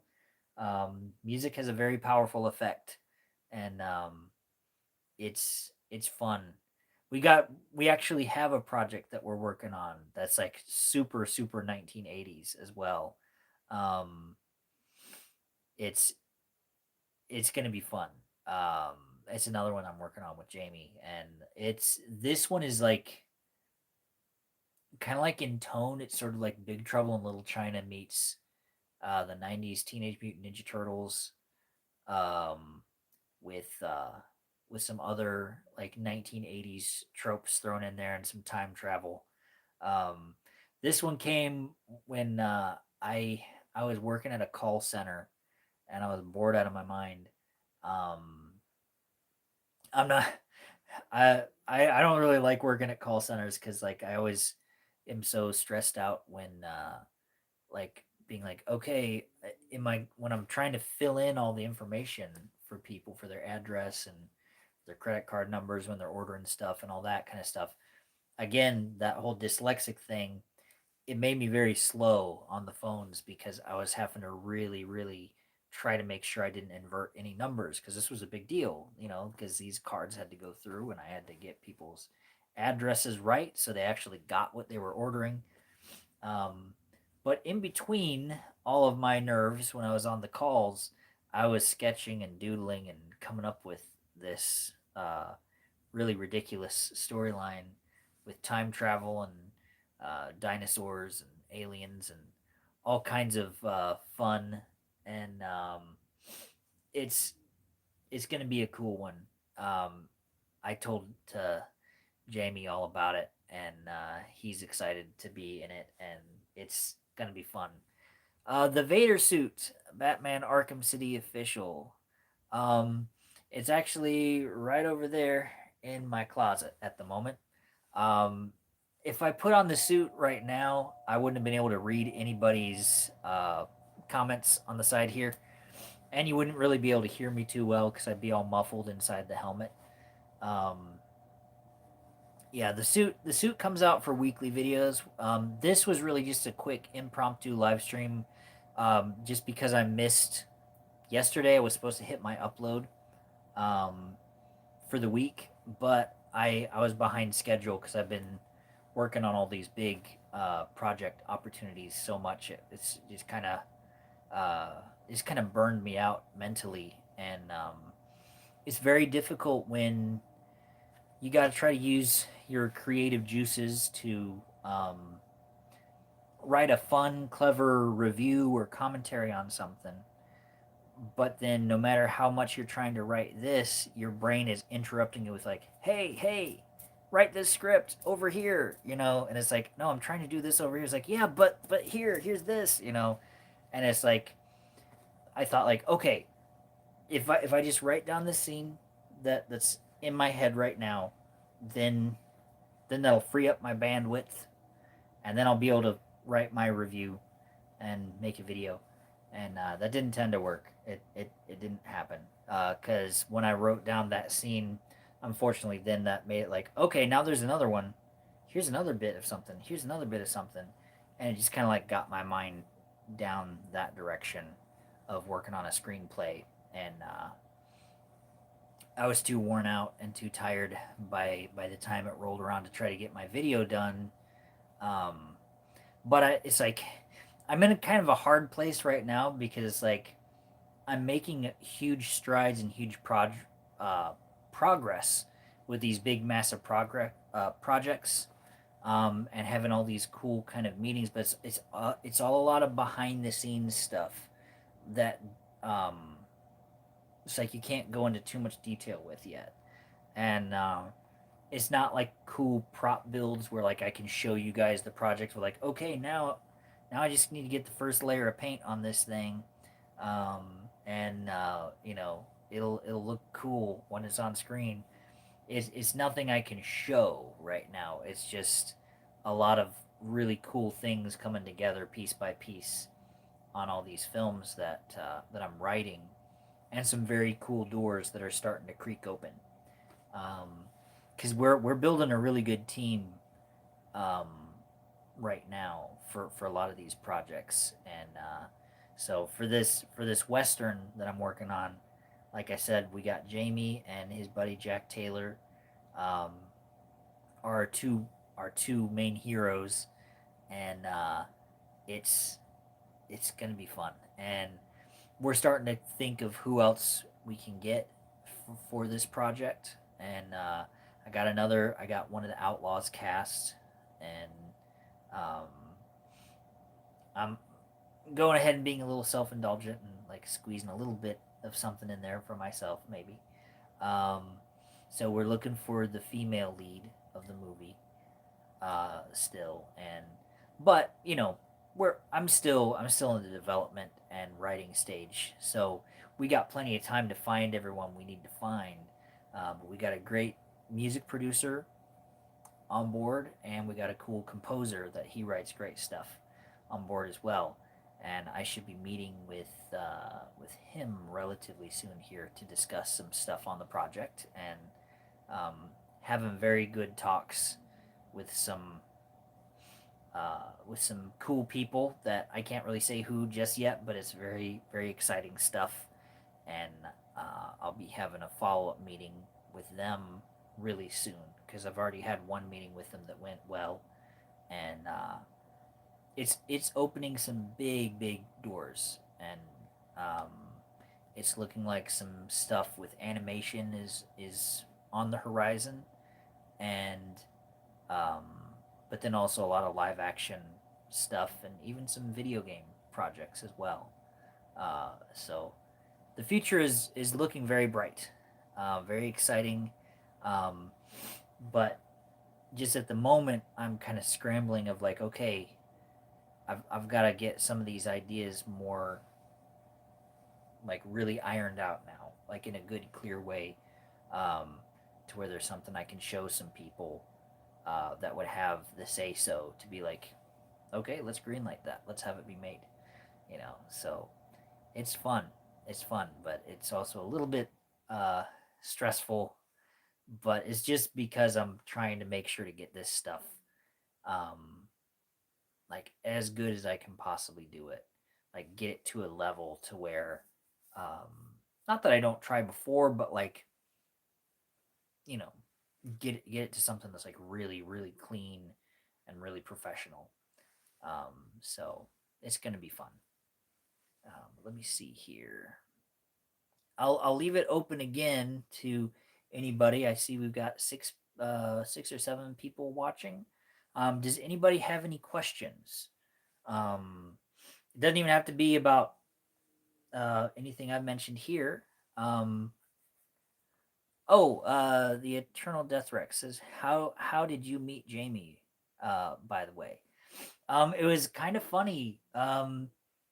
He actually stumbled onto my channel. I don't know how, because like YouTube is not really, the algorithm has not been very kind to this channel over the years. But somehow he stumbled onto one of my reviews, and he liked what he saw, and he just watched me for a while, um, and was thinking like, okay, I like how this guy breaks down films, and he was trying to figure out who I was because I didn't really have any, contact info or anything like that.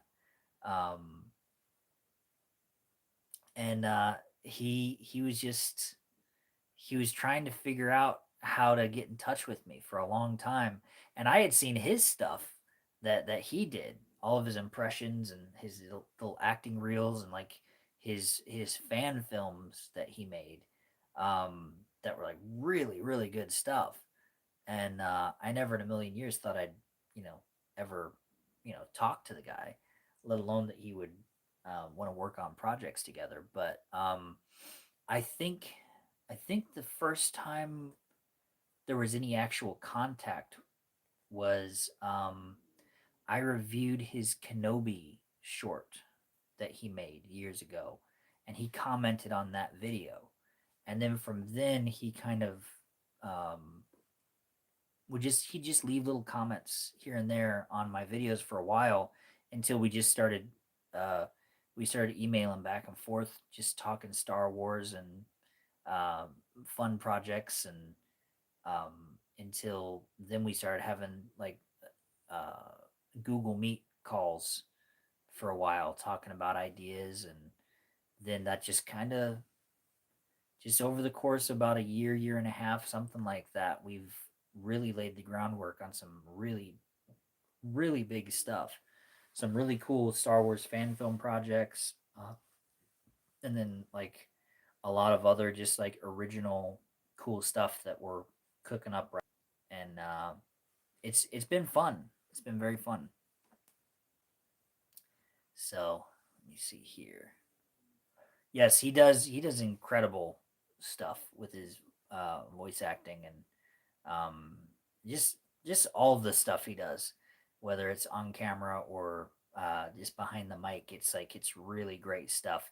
He's actually, I'll just go ahead and say it now, since you guys know he's down in Costa Rica filming some cool little things.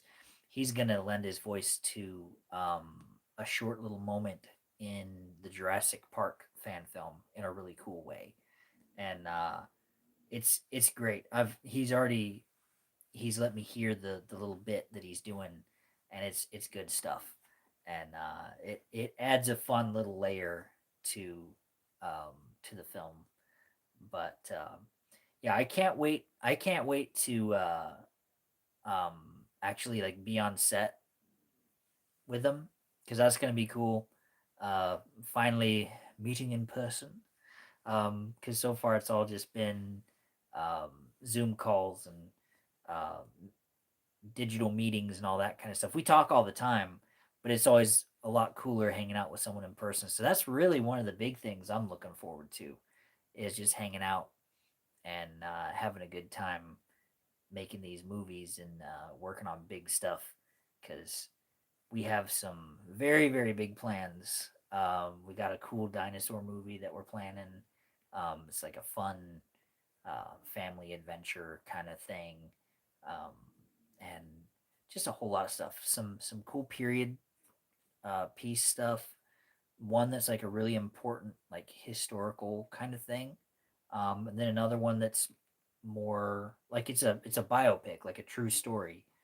Um, and but then another one that's like more of like a fun like Elizabethan era type of story, and there's a lot of uh, stuff we're cooking up, and it's gonna be a while before any of it is out, but we're laying the groundwork for it all like right now, um, and it's kind of overwhelming, like I said, because like I said, I was like, it was this close so many times, just kind of throwing in the towel and being like, well, I guess back to the call center for me. I guess I don't know. This just isn't panning out with this YouTube thing. But um, if I had given up when I did, I would have never met Jamie, and we wouldn't be on course for all these really cool things that are coming. So I guess my only advice is if you're making a go at a creative thing, there's going to be lots of discouragement. There's going to be lots of times when it just feels like it is not going to happen. But you never know when the right person's going to see what you're working on and just suddenly just pop in, and then your whole life can change like that. Um, and so it's really cool. Um, Let me see here. Do supporters get any movie perks? That will, that will depend on how it's how it is all released. We're still. I guess I can't say too much about that stuff right now. Mm, that's a question I'll have to answer at a later date. I'm not trying to dodge the question, but like there's just some certain things I don't know what I'm allowed to say and what I'm not allowed to say on certain things. Um, but it's a very good question. It is a very good question. Um, but let me see here. Um, any other questions? Like I said, I'll try to answer them if I have something I can address or can answer with any amount of certainty.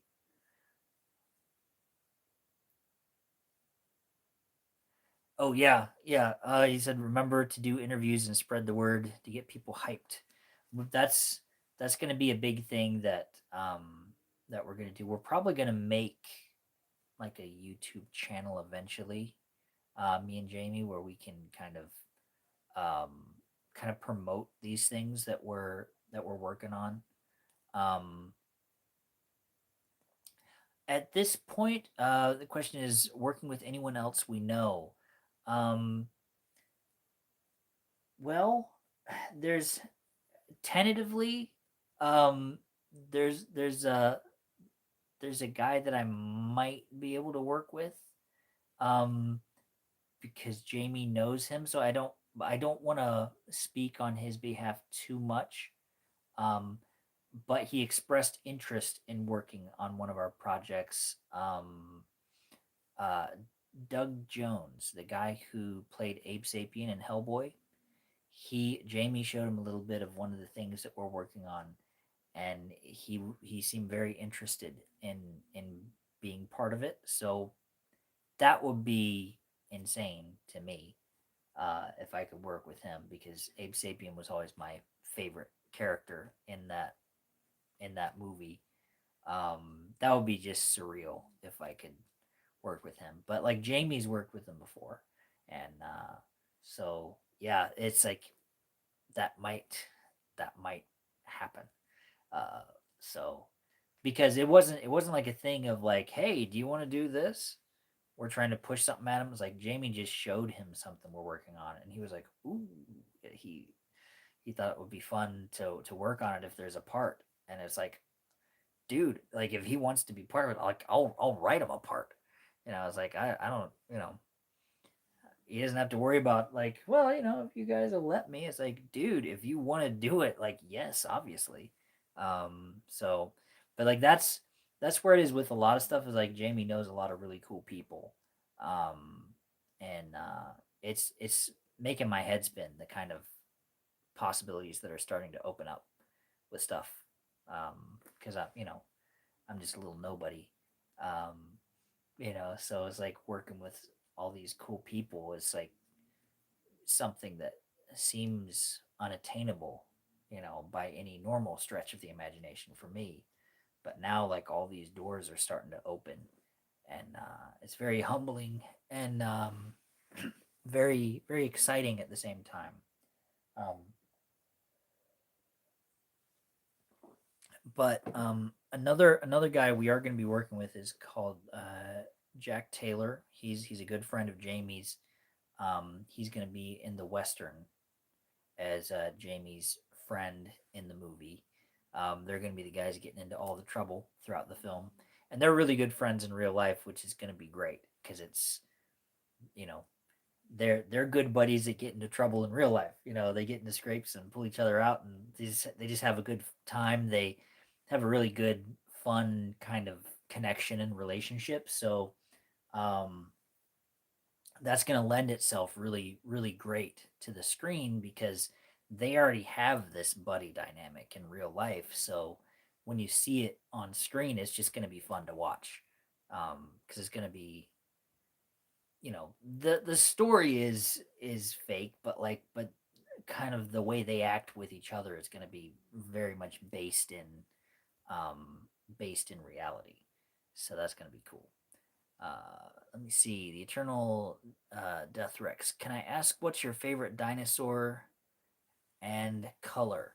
I'm pretty boring. My favorite dinosaur is pretty much the baseline. I'm a T Rex guy. I always have been since I was a kid. There's just I don't know. There's just nothing cooler than a T Rex to me. That's just the most iconic of the dinosaurs to me, and just something about that head shape. Just it's such a cool looking animal with the teeth and everything. And when I was a kid, my favorite color was green, but that's because we I have an older brother and a younger brother. My older brother is 1 year older than me, and my younger brother is 1 year younger than me. And when we were at the store one time, we had these little sippy cups because we were all little munchkins all at the same time, and they came in three different colors: blue, red, and green.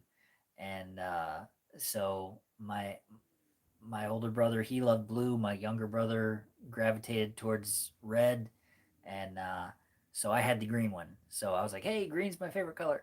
So green was sort of like uh, my favorite color almost by default. But I do like green, but it was mainly just because my sippy cup was green when I was like probably like you know 3 or something like that. So but yeah, that's the big secret of how I got my favorite color. It was because that was the color of my sippy cup when I was a little munchkin. Um, but yeah, the T Rex is my favorite.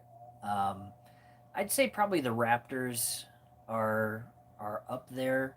Pachycephalosaurus actually is one of my favorites too. I've always loved the Pachycephalosaurus.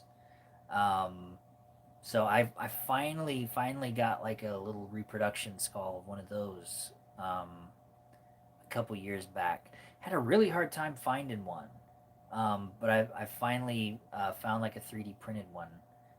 I think I showed you guys that on one of my dinosaur live streams. If not, let me move this real quick. I probably better go in just a little bit because I've been rambling for like 2 hours here. But real quick, let me just get my little thing that I can show you.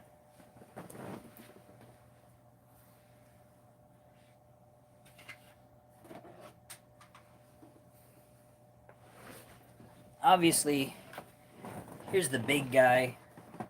I got him a while ago, back when I actually had some money.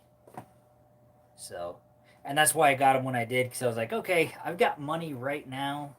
I better get him while I can afford it, because I won't I won't be able to afford it in the future. Um, but if some of these opportunities pan out, I'll have money again, so that'd be good. But here's my Pachycephalosaurus that I got. He's pretty cool. He's got a lot of detail with all the little ridges and things. He came completely just like a flat cream color, and I dry brushed all this brown all over him so he'd look a bit more weathered and like he'd been sitting in the red rock earth for a while and kind of stained his bones a bit. So yeah, I don't know why I always loved the Pachycephalosaurus as a kid. Just the domed head, just hitting into stuff. I always thought they were a very cool dinosaur, because they kind of look about as close to a dragon skull as you could get. Really, they got like the little beak. They got all the horns and ridges and everything.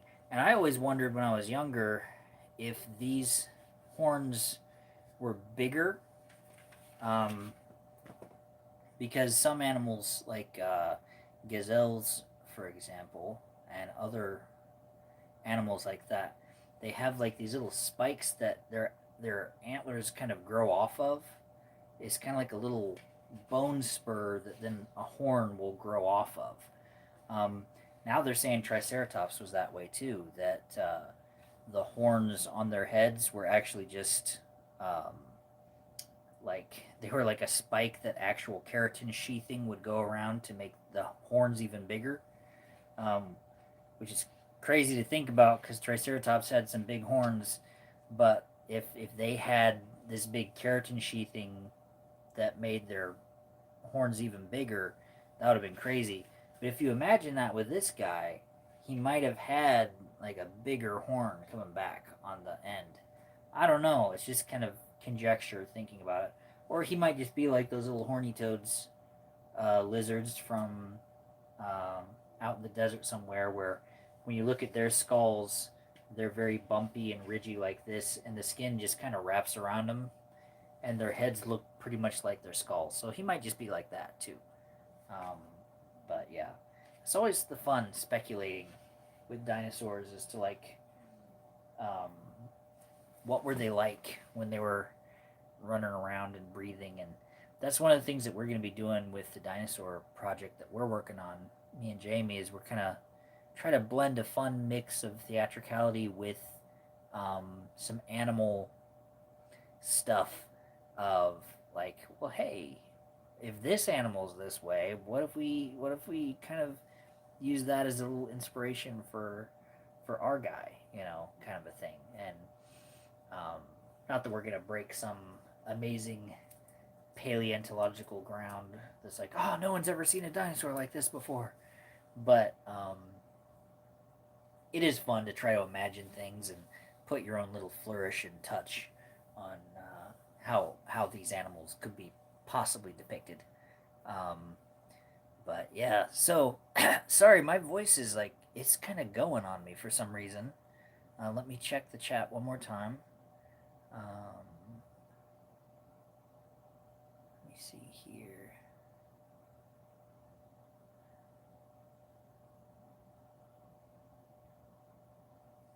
It says, yeah, they're relatives like Draco Rex. Look even more like a dragon. Yeah, those things are cool. Those are really cool. I know. I heard some scientists saying that they were curious if Draco Rex was even a different kind of pachycephalosaur, or if it was just like if all the different types of Pachycephalosaurus that they've found are just like a different age as they're growing their skull dome. Because when you look at a Draco Rex, a lot of it looks like it is just like this guy, just without the dome. Like he either just hasn't grown his dome yet. Some scientists are even kind of curious whether it's just sexual dimorphism. If the males had the big dome for kind of fighting, and maybe that was the sign of the maturity of the animal, of like, okay, now he's big, like how bucks, they have their big antlers and everything, but the does don't. I've heard some people speculating that maybe that's how it was with the Pachycephalosaurus, that maybe the males had the big friar tuck dome head. um, but who knows, it's an interesting question that uh, I don't know if it'll ever be answered really, but it would be cool if we could get some more answers on all that. But let me see. Oh yeah, Ryu, Japanese for dragon. Kyoryu for Japanese is dinosaur. There's a game called Kyoryu that they're working on, where it's kind of like this game where you play as a dinosaur, but it's like in a fictionalized kind of post-apocalyptic Japan. For some reason, like the city is still there with neon lights and everything, but people don't seem like they are. And the game's called Kyoryu, and you play as like a baby, like a juvenile T Rex trying to get back to its dad, I think, or something like that. It looks like a really interesting game. If you guys want to look up the trailer for that, it's it's a really cool looking thing. It's exactly what Nicholas was talking about. Kyoryu, that Japanese word for dinosaur, that's based out of their word for dragon. It's pretty cool. Um, yes, yeah. The Eternal Deathrex said like he saw that. It's gonna be they're planning it as a TV show as well.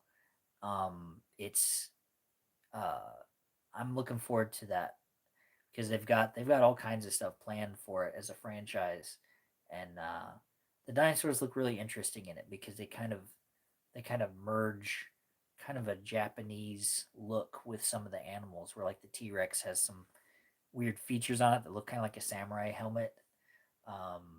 Some of the other animals are pretty extreme and cool too. Let me see here. Yeah, Ronan says, I do hope you'll get the chance to swing by the Royal Tyrrell Museum someday. I hope so too. That's been a thing that I've wanted to do ever since I was a kid, was go to see a dinosaur museum with like the big bones. I've never been able to do that in my life. Um, just different places I've lived, they never had um, they just didn't really have good museums of that kind. Um, so that's on my bucket list definitely. To where once I got some cash flow, um, and can take some trips, I'm definitely gonna hit up some of these dinosaur museums. Because I've wanted to see these critters in person for years just to get a scope of like how big they are. Because if you look up the dinosaur info, you can know that yeah, T Rex is like 40 something feet long. That has like a 5 foot head, and it's like yeah, that's big. I know that's big intellectually, but it's way different than standing next to it and seeing like wow, okay, so that's what that animal looks like. It's a totally different situation when you can see it in person. And I'm going to do that one day, one of these days. Um, but yeah, let me look at the comments one more time, and then I'll probably sign off so you guys can go about your evening, and so I can get some work done around the house and rest my voice a little bit. Because I apologize that it's kind of cutting out on me here every once in a while. I need to drink some more of my tea, I guess. But any final questions from anybody before we sign off here? Because it's about 10:30 where I am. Not 10:30, 10:13. See, my brain did it. I'm looking at my clock right now. I'm seeing 10:13, and my brain transposed that to 10:31. So yeah, that's my dyslexia in action here. But yeah, any final questions or comments before we wrap this up? Anybody at all? Going once, going twice. Yeah, I'm in Central Time Zone. That's where it is in space for me.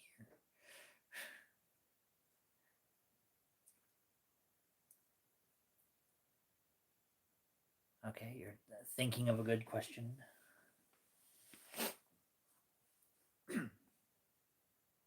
Take your time. I'm not going anywhere just yet. I wanted to. This is just like one of those kind of like attention shoppers will be closing in 10 minutes. One of those kind of situations.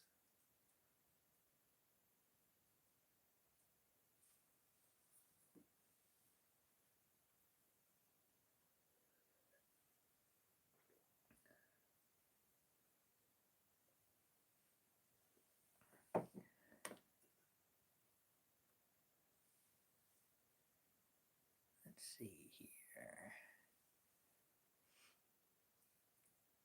Not unless I can do a voice for a character. What kind of character are you talking? Like for like a project, like for a game or for a movie or something?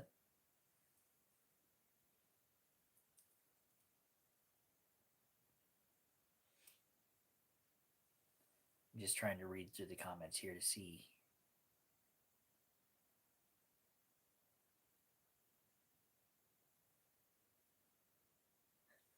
Oh, you were just joking. Well, I don't know. It's fun. I had some friends do some little voice stuff for Fallen Jedi. I had a buddy that does some radio stuff. He voiced a stormtrooper, and another guy from Scotland that was really supporting the film a lot. He did a voice of um, he ended up being a guy like on a Star Destroyer, just talking over a comm system. It was fun, but yeah, that's the funny thing now. Like with phones, you can get like super good like quality recordings that are like totally usable. Um, Makes voice acting a lot easier to do. You don't necessarily need all the super expensive equipment. Um, but let's see here.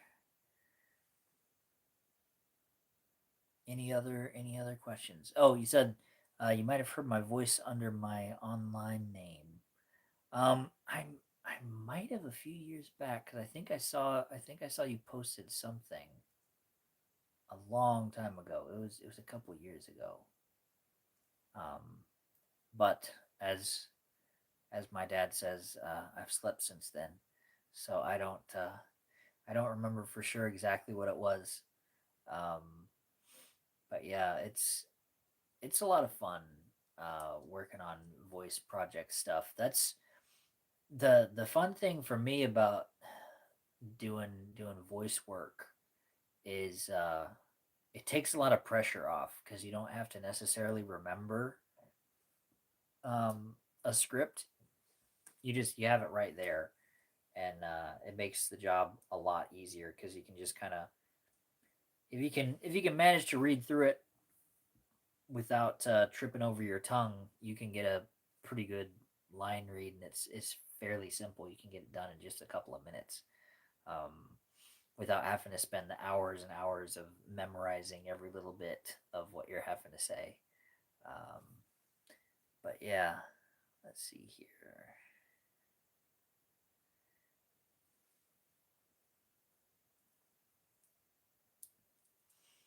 Let me see. I'm very intertwined with various YouTubers, but I am monotone.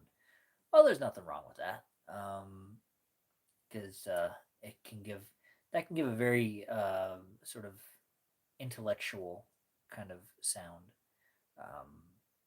Because sometimes if there's over excessive expressiveness, sometimes it can, you know, I don't know. It depends on the subject matter, I guess, that you're discussing. I've heard some YouTubers that like they're trying to discuss very serious topics, and they're doing the big overblown YouTuber voice, and it just kind of makes it seem like, okay, dude, you're not paying this the kind of serious respect um that it kind of deserves. Almost sounds like you're making a joke out of something that was pretty tragic. Uh, it was, sometimes it's weird when people they're a little too exuberant talking about something very serious that happened, and it almost sounds like, hey, isn't this really fun? I'm talking about like atrocities from history, or it just is kind of weird. So sometimes having a bit more of a calm uh, level meter to how you talk it can come in handy um, with all that kind of stuff. But yeah, I guess sorry for kind of waning here at the end here. I'm incredibly worn out um, because my brain has been kind of like on a constant go state for like the past probably about 4 to 6 months now, um, with all these big things in development. So that being said, I think I need to get some work done around the house and take a little bit of a nap and recharge a bit um, before making dinner tonight and everything. So on that note, um, just thank you guys for showing up. I know this is kind of a weird one because I just sort of half rambled about stuff without getting super specific.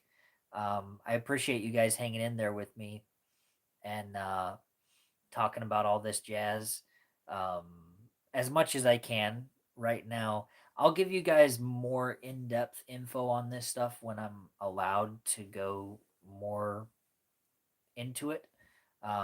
When I know for sure that I'm not kind of breaking any rules or whatever, saying too much because I don't know exactly what I'm allowed to say and not allowed to say at the moment, which is why I was having to be really vague tonight. Um, but yeah, I will keep you guys posted on all this stuff. Um, I should have a normal video this next week. Um, like this coming Sunday, I should have a normal video. So be on the lookout for that.